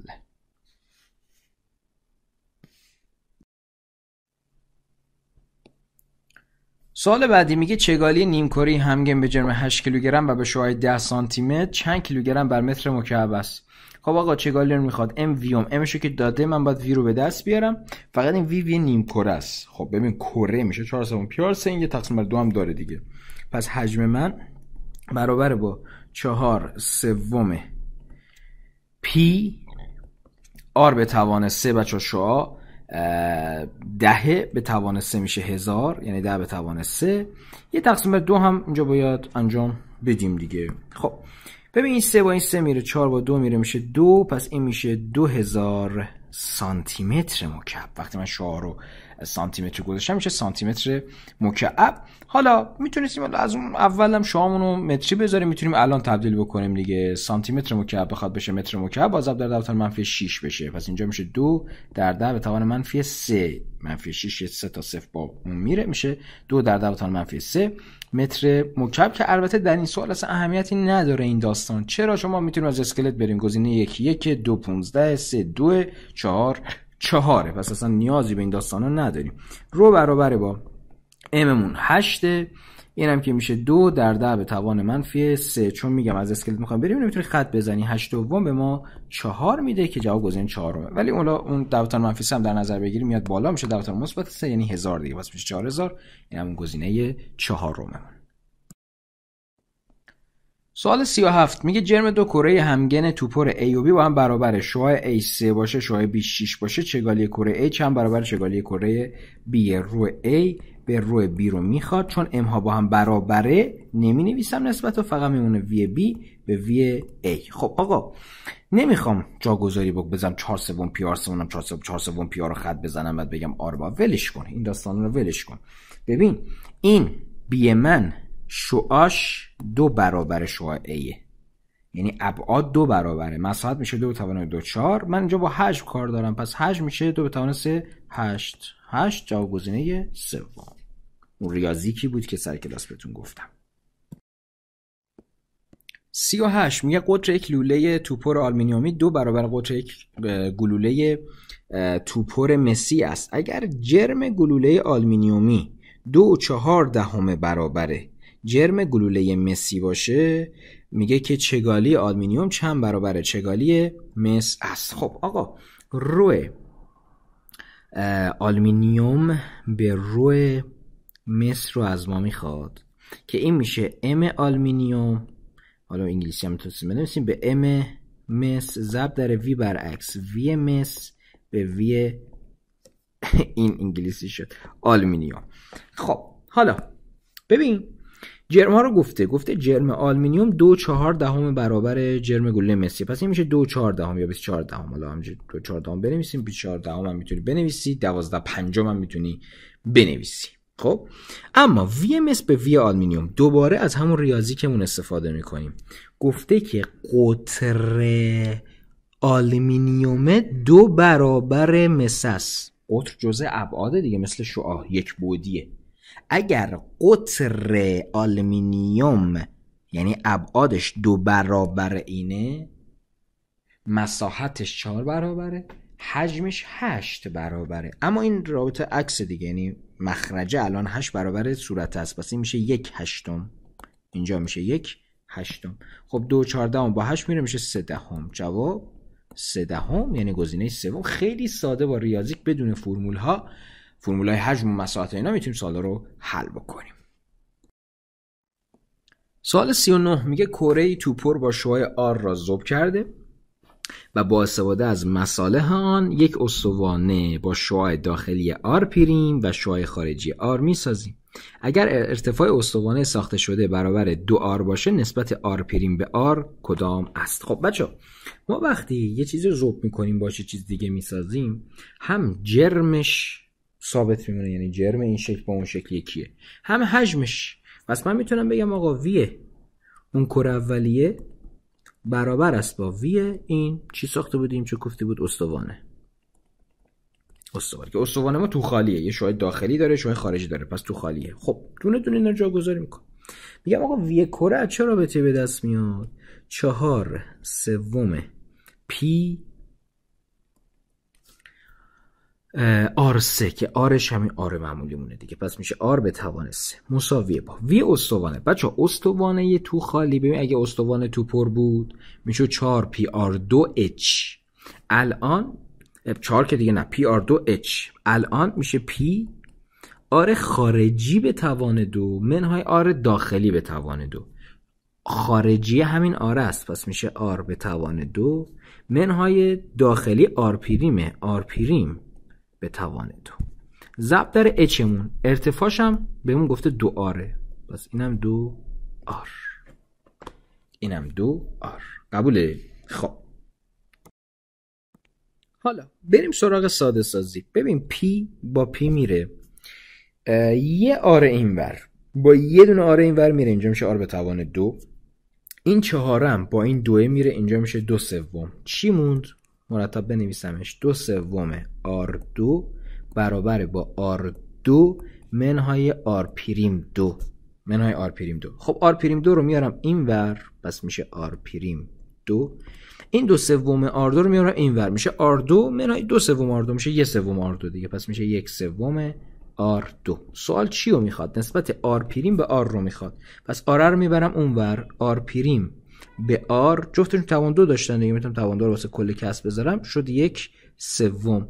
در نتیجه از دو طرف جذر بگیریم R پریم به R بچه‌ها میشه رادیکال 1/3، یعنی 1 تقسیم رادیکال 3 که گویاش بکنیم میشه رادیکال 3/3. رادیکال 3/3 یعنی جواب گزینه دوم. به ظاهر سوال سختی بود ولی بنویسیش در میاد. ما یه سوال حالا نگیم دقیقاً همینجوری ولی مشابه تو جزوهمون داشتیم، بحث استوانه تو خالی بود، یه ذره به ظاهر پیچیدگی داشت اما چیزایی که میگه رو اگر پیاده سازی بکنیم بنویسیم خودش ادامش در میاد.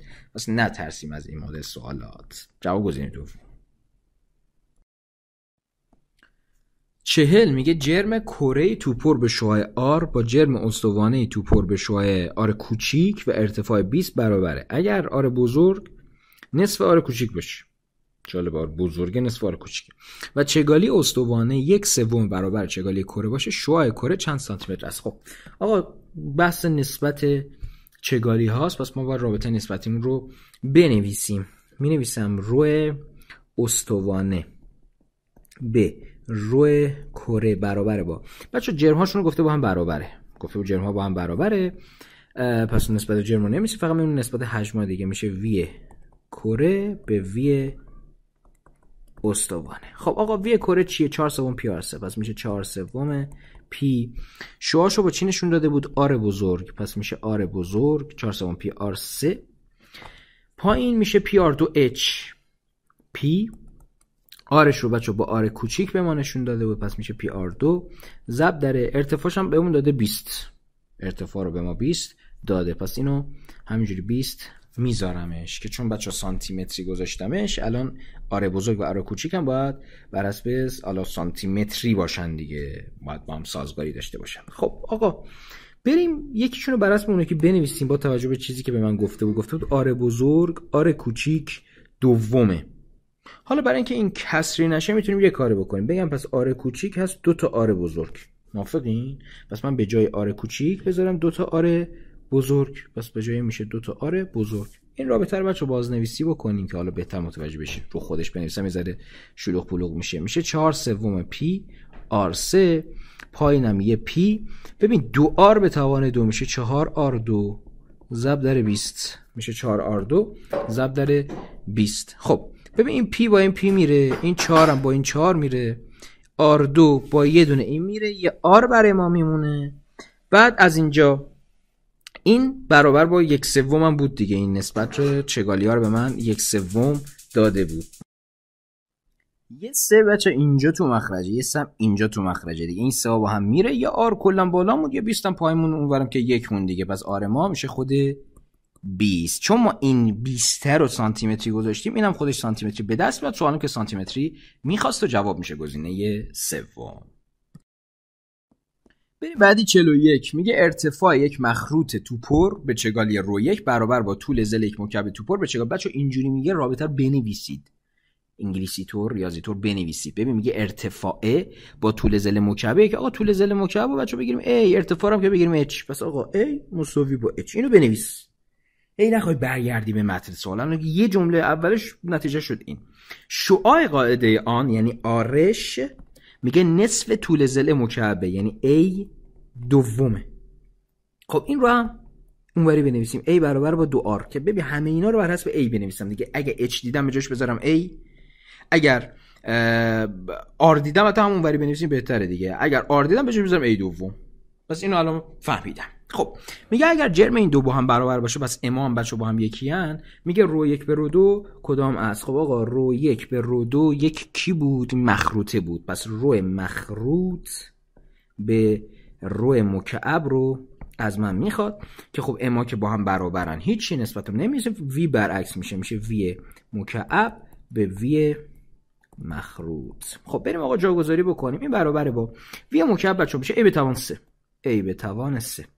مخروط بچه حجمش 1/3 حجم استوان است. پس میشه 1/3 پی آر 2 اچ. پی آر 2 اچ. قرار شد چیکار بکنیم؟ همه رو بر حسب a بنویسیم دیگه. پس یه a3 بالا دارم، یه p هم که پایین داره بچه. p رو بهمون داده 3. پس اینجا میشه 3. یه 1/3 هم که قبلش داشتیم. اینو قشنگ خوشگل با هم میره. بعد آرمون به جای آر آقا بذاریم a دوم به توان 2 بچه میشه a2 چهارم، که این 4 میره در صورت دیگه دور در دور. ضرب در h مون هم که خود a بود، یه a هم میذارم اینجا. ببین قشنگ همه چی با هم رفت. 3 با 3 میره، این a3 با این a3 میره، یه 4 برای ما باقی میمونه و جواب گزینه 3. 42 میگه درون یک قطعه طلا به حجم ظاهری 12 سانتی متر مکعب جرم 199.5 گرم حفره کروی وجود دارد. پس آقا دوستان حفره است. میگه اگر چگالی طلا انقدر باشه حجم حفره چقدره؟ خب آقا تا گفت حفره میگه وی ظاهری برابر با وی واقعی به علاوه وی حفره، که سوال همین رو از من میخواد بر حسب سانتی متر مکعب. خب اینو به من داده. وی ظاهری رو گفته که خودش 12 سانتی متر مکعب هم هست. پس بچا این با سانتی متر مکعب باشه، اینم سانتی متر مکعب باشه، که اینم سانتی متر مکعب به دست بیاد. اگر این میخواد سانتی متر مکعب باشه، پس چگالی من باید گرم بر سانتی متر مکعب باشه و جرم من هم باید گرمی باشه. پس این لازمه که بچا تبدیل بشه. خب به جای وی واقعی میذاریم ام روم دیگه.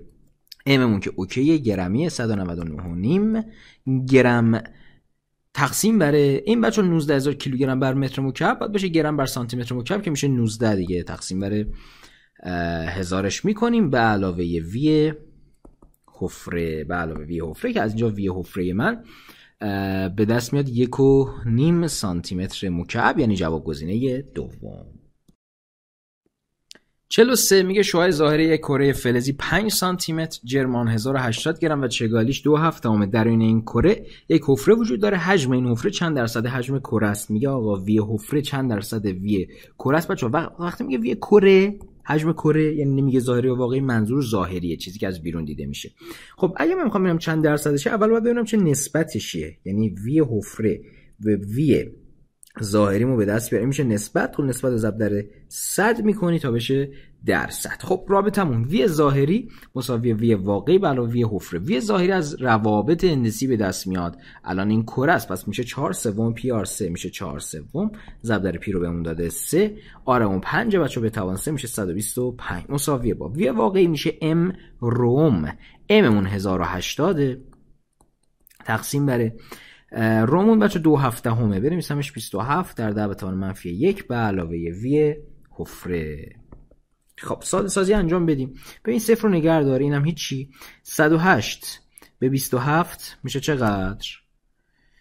میشه 4 تا. پس یه 4، یه 0 بچه اینجا داریم. این ضربت منفی یکم بره بالا میشه یه 0 دیگه، یعنی میشه 400. پس اینجا میشه 400. اون ور داستان یه 3 با یه 3 میره 4 تا 125 تا، میگم 4 تا 100 تا 400 تا و علاوه 4 تا 25 تا میشه 100 تا، یه 400 تا یه 100 تا میشه 500 تا. خب 400 به علاوه پس این 100 بوده که اونور شده 500. وی حفره در اومد میذاریم جاش دیگه. الان این 100 این 500 میشه 1/5 ضرب در 100 یعنی 20%. جواب گزینه سوم. سوال 44 میگه یه قطع فلز رو که چگالیش 2/7 کاملا در ظرف بچه پر از الکل وارد میکنیم. 160 گرم الکل از ظرف بیرون میریزه. وقتی پر بوده اولش، پس من میتونم بگم آقا حجم این قطع فلزمون برابر با حجم اون الکل خارج شده دیگه. حجم های اینها با هم برابره. حجم الکل حالا بیرون ریخته شده. خب در سوال دیگه ویا رو با هم برابر قرار میدادیم، قرار شد چیکار بکنیم؟ بریم پس امروم ها رو با هم برابر قرار بدیم. نیازی نیست بری خود وی رو به دست بیاری. یهو امروم ها رو با هم برابر قرار بده. ام فلز به رو فلز اونور میشه ام الکل به رو الکل. خب جاگذاری بکنیم. گفته که چگالی قطع فلزمون 2/7، پس اینجا 2/7 بچه اگر این گرم سانتی متریه اون و روی الکل من هم باید گرم سانتی متری باشه. گفتیم در این رابطه ام های دو طرف هم واحد، روهای دو طرف هم واحد. نیازی نیست صورت و مخرج و ام و روها با هم متناسب باشن، جفتشون جرمشون مثلا کیلوگرمی یا گرمی باشه. خب روی الکلمون چقدر؟ 8 پس اونم گرم بر سانتی متر مکعب. اوکیه. این 8 160 گرم الکل بیرون ریخته. پس اینو میذارم 160. چون اینو دارم گرم میذارم اونورم گرمی به دست میاد که سوالم خودش گرمی از من میخواد. این الان مجهول منه. خب 160 بچه با 8 بره میشه 200. از اینجا ام فلز من میشه 200 ضرب در 2/7 با اسکلت هم میتونیم بریم دیگه بچه. 2 تا 27 میشه 54. پس جواب گزینه اوله. پس این میشه 540 گرم. جواب گزینه اول. 45 میگه درون استوانه مدرجی آب وجود داره. گلوله توپری رو به جرم 42 گرم داخل آب میندازیم. سطح آب از درجه 50 سانتی متر مکعب میشه 54 سانتی متر مکعب. ببین درجه ارتفاع نیست تا حجممونه، مثل گفتم مخلوط کن مثلا.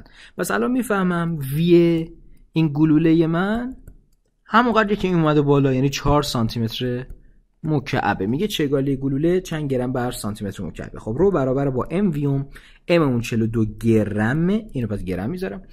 حجممون هم که 4 سانتی متر مکعبه، پس این میشه گرم بر سانتی متر مکعب. سوالم دقیقاً همینو از من میخواد. خب آقا 42 رو چجوری تقسیم بر 4 میکنیم؟ چطور در ضرب کردن تفکیک میکردیم؟ حالا در تقسیم کردن میتونی تفکیک بکنی. به جای 42 رو بنویسی 40 به علاوه 2، 40 4 میشه 10 به علاوه 2 4 میشه نیم. پس این میشه 10.5 گرم بر سانتی متر مکعب، یعنی جواب گزینه دوم. جرم گلوله آهنی 3900 چگالیش 7800. اگر گلوله آهنی رو به آرامی در ظرف پر از الکل فرو ببریم و چگالی الکل 800 گرم بر لیتر باشه، که ما میدونیم آقا گرم بر لیتر همون کیلوگرم بر متر مکعبه.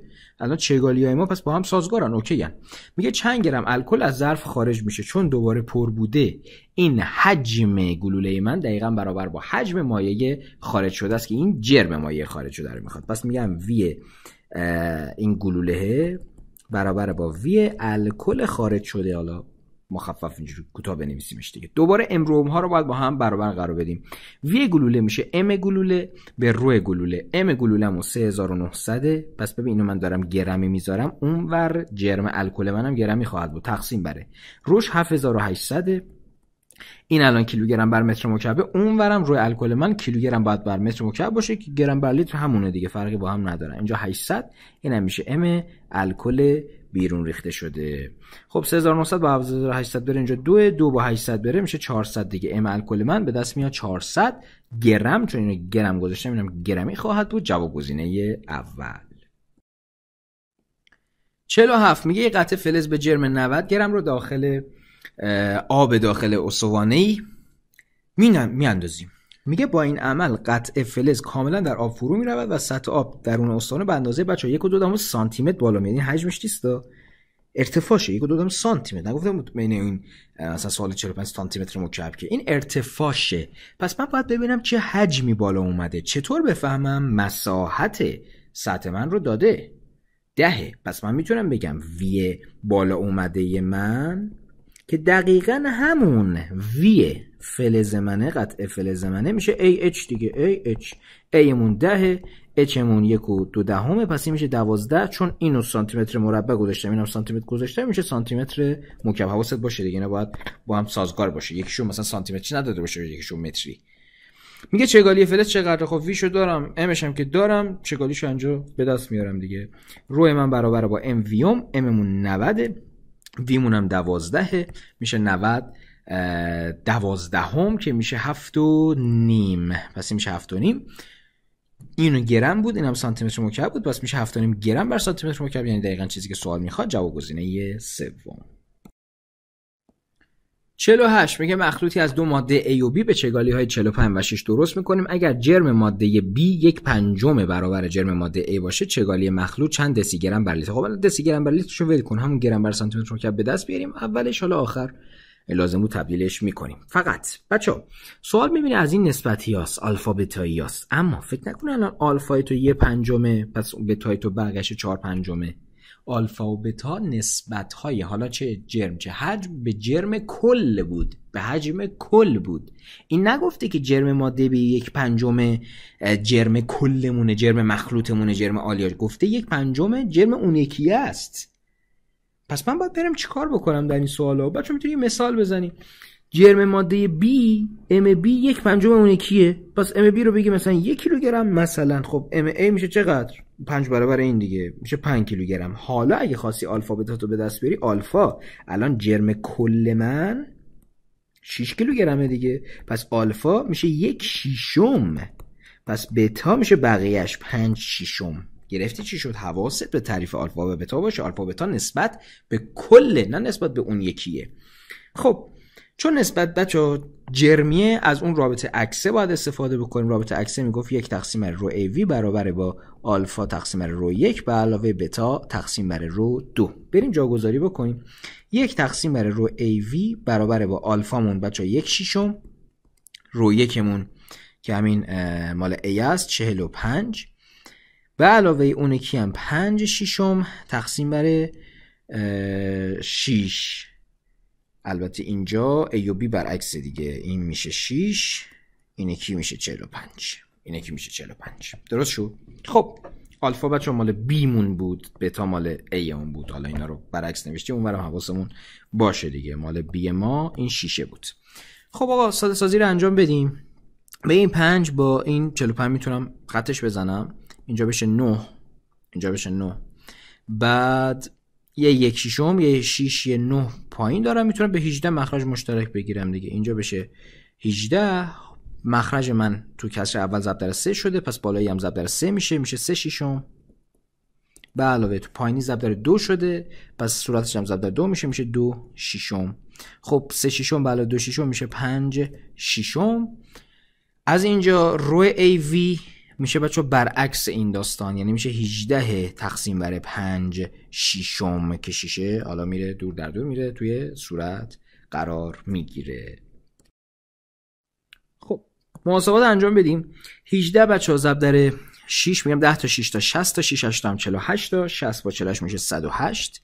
108 تقسیم بر 5 یه عدد میخواد تقسیم بر 5 بکنی، قرارش چیکار بکنیم؟ ضرب در 2 بکنیم دیگه، یعنی یه صفر بندازیم میشه 18 ضرب در 2 بکنیم که میشه 21/6. پس این شد 21/6. بچه اون گرم بر سانتی متر بود، این هم میشه گرم بر سانتی متر مکعب. پس جواب این نیست، چون سوال دسی گرم بر لیتر میخواست. خب واضحه دیگه، جواب گزینه سومه دیگه. وقتی این نیست، اینه که 22/4، اینم 22/4. بعد جواب اینا نیست، جواب اینه که خواهد بود دیگه. حالا تو میتونی تبدیلش هم بکنی دیگه، گرم رو بکنی دسی گرم که دسی در بطور منفی که، پس این باز ضرب در بطور مثبت 1 بشه که به اون برسه. سانتی متر مکعب هم که با حالا ضرب زنجیره یا اگه میتونی مستقیم به لیتر تبدیل بکنی به همون گزینه سوم میرسی، ولی خب سریع میتونیم بزنیمش. سوال 49 میگه چگالی مخلوط دو مایع A و B با حجم‌های اولیه VA و VB 75 صدمه. میگه اگر چگالی مایع A 600 گرم بر لیتر باشه، چگالی مایع B 800 گرم بر لیتر باشه، وی A به وی B کدام است؟ گفتم آقا هر وقت دو تا جسم داشتی با هم مخلوط کرده بودی، بعد نسبت حجم ها وسط بود، از اون تکنیک دوم چگالی ما استفاده میکنی. وی A به وی B میشه فاصله چگالی B به میزبدری، فاصله چگالی B از چگالی مخلوط تقسیم بر فاصله چگالی A از چگالی مخلوط. فقط ببینه گرم بر لیتری یعنی همون کیلوگرم بر متر مکعب دیگه، اینم پس باید همون بشه. این دوتا رو نرم به اون تبدیل کنم، این یه دونه رو به این تبدیل بکنم دیگه. پس این میشه 750، این میشه 750. خب آقا توی صورت من فاصله چگالی B یعنی 800 از چگالی مخلوط، 800 از 750 میشه 50 تا. در مخرج من فاصله چگالی A یعنی 600 از 750 میشه 150 تا که این میشه 1/3، یعنی جواب گزینه سوم. بچه‌ها به این ضربدری دقت بکنید دیگه. الان ضربدری رو اگه اعمال نمی‌کردی به گزینه 1 میرسیدی. سوال بعدی میگه مخلوطی از دو نوع مایع با چگالی‌های رو 1 و رو 2 درست شده، اگر 1/3 حجم آن، می‌بینی 1/3 حجم مخلوطه، پس این خود آلفای منه، مایع با چگالی رو 1 باشه، بقیه‌اش یعنی 2/3 مایع با چگالی رو 2 باشه، چگالی مخلوط کدام است؟ پس این دقیقاً آلفای منه، این دقیقاً بتای منه. چون بچه‌ها نسبت حجمی رابطه مستقیمه است که رو AV برابر میشه با آلفا رو 1 یعنی 1/3 رو 1 به علاوه بتا رو 2. خب اینا مخرجشون که مشترک هست، پس یه 3 پایین دارم، میشه رو 1 به علاوه 2 رو 2 سوم، رو 1 به علاوه 2 رو 2 سوم، یعنی جواب گزینه اول. 51 میگه در مخلوطی از آب و یخ مقدار یخ ذوب میشه، حجم مخلوط 5 سانتی متر مکعب کاهش پیدا میکنه، جرم یخ ذوب شده چقدره؟ خب آقا یخ ذوب بشه حجمش کم میشه، پس من میتونم بگم مقدار کم شده همون وی یخ منهای وی آبمونه که شده 5 سانتی متر مکعب. حالا دیتای من روه و خواسته من جرمه، پس این وی رو باید بر حسب جرم و رو بنویسم، یعنی بنویسم ام روم، پس به جای وی یخ میذارم ام تقسیم بر رو یخ، منهای به جای وی آب میذارم ام تقسیم بر رو آب. آقا چرا واسه اما اسم نذاشتی یخ آب؟ خب فرق نمیکنه که دیگه، وقتی آب یخ میزنه یا یخ ذوب میشه حجمش عوض میشه، جرمش که عوض نمیشه که 1 کیلو آب یخ بزنه میشه 1 کیلو یخ، 1 کیلو یخ ذوب بشه باز میشه 1 کیلو آب، پس اما با هم فرقی نداره. بریم جاگذاری بکنیم. ام تقسیم بر رو یخمون بچا 9 گرم بر سانتی متر مکعب، اون یکی هم یک همون گرم بر سانتی متر مکعب، اینو میخوام مساوی با 5 قرارش بدم که اینم سانتی متر مکعبه، پس سازگاری دارم. پس الان جرم من چی به دست میاد؟ گرمی به دست میاد. خب اینا رو بچا مخرج مشترک بگیرم به 9، پس اینو میذارم 9. ببین کسر دومم که کسر اولم که تغییر نکرده پس میشه ام، کسر دومم ضرب در 9 شده پس صورتش هم ضرب در 9 باید بشه، پس میشه 9 ام، ام منهای 9 ام میشه 1 ام، 1 با این دهم میره میشه ام 9 مساوی با 5، از اینجا ام ما میشه 45، گزینه سوم. اما میرسیم به سوال آخرمون از بانک تست اندازه‌گیری. میگه مقداری آب به جرم انقدر داریم، اگر 40% جرم این آب یخ بزنه حجم نهایی مخلوط چند لیتر است؟ خب ببینید بچه‌ها وقتی آب یخ میزنه بیایم بررسی بکنیم ببینیم که حجمش چند برابر میشه. چجوری اینو بررسی بکنیم؟ میگم رو مساوی با ام ویوم. وقتی آب یخ بزنه جرمش که تغییر نمیکنه، چگالیش چند برابر میشه؟ ببین چگالی آب 1، چگالی یخ 9، پس وقتی آب یخ میزنه چگالیش 9 برابر میشه، پس حجمش برعکس دیگه 10 برابر میشه. اگر یخ آب بزنه برعکس حجمش 9 برابر میشه. درست شد؟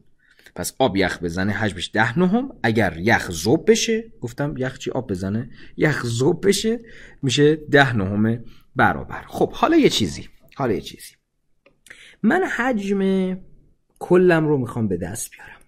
فرض کنیم بچه‌ها این اصلا عددش رو ول کن، این جرم اولیه آب، این جرم اولیه آب. خب ببین وی کل من میشه وی آب باقی مونده به علاوه وی یخ باقی مونده. قبوله؟ وی آب چه رابطه به دست میاد؟ میشه ام رو اومش. درسته؟ پس میشه ام روم ام تقسیم بر روش که 1، اما کل آب رو من دیگه ندارم، 40% یخ زده، 60% مونده یعنی 6 دهمش مونده، پس این میشه 6 دهم. این شد بچه چی؟ حجم آب من، آب باقی مونده به علاوه بعد حجم یخ باقی مونده رو به دست بیارم. خب ببین فرض کنیم که اون 40% هنوز آبه، هنوز آبه. خب پس دوباره حجمش میشه ام یکم ضرب در 40%، یعنی 14. پس این الان آب است. حالا این 40% آب اگه یخ بزنه چه اتفاقی واسش میفته؟ قرار شد که حجمش 10 برابر بشه دیگه. پس این 40% آب که قرار یخ بزنه حجمش 10 برابر خواهد شد. پس اینم میشه وی یخ من. اینم میشه وی یخ من. خب آقا اینو ساده بکنم اینو به چی میرسم؟ کسر اولی که 6 دهم امه به علاوه کسر دوم این 10 با این 10 میره میشه 4 نهم ام. اون یکای مخرجم که چی 4 نهم ام. اینا رو بچه‌ها مخرج مشترک بگیرم به 90. به 90 مثلا میتونیم مخرج مشترک بگیریم. کسر اولیمون ضرب در 9 شده 6 9 تا 54 ام به علاوه اینم ضرب در 10 شده میشه 40 ام. پس میشه 94 ام 90 ضرب در ام. حالا ام رو تازه جاگذاری بکنیم بچا. 3.6 در 10.6 میلی گرم که ببین من چون همه اینا رو گرم سانتی متری طور گذاشتم اونم باید بر حسب گرم بذارم دیگه. میلی خودش 10⁻³ با 10⁻6 میشه 10⁻3. پس اینجا میشه 3.6 در 10⁻3. حالا از اونجایی که بچه گزینا اسکلتی میتونیم بریم اوکی دیگه 0.8 رو بریزیم دور. تازه من اینو به دست بیارم سانتی متر مکعب به دست میاد باید تبدیل به لیتر بشه. با اون همکاری نداریم چون داریم از اسکلت میریم. پس ببین این 0 با این 10⁻³ میره این 3.6 هم میشه 36. حالا 36 با 9 بره میشه 4 تو صورت من 4 تا 94 تا 4 رو چجوری بچه ضرب در 94 میکنه؟ میگم 4 تا 90 تا 4 9 تا 36 تا پس میشه 360 علاوه 4 تا هم 16 تا که این میشه 376. یعنی جواب گزینه 4 و تمام. امیدوارم که نهایت استفاده رو از این بانک تست اندازه‌گیری هم کرده باشید. خوب یاد گرفته باشید. تا فصل بعدی خداحافظ.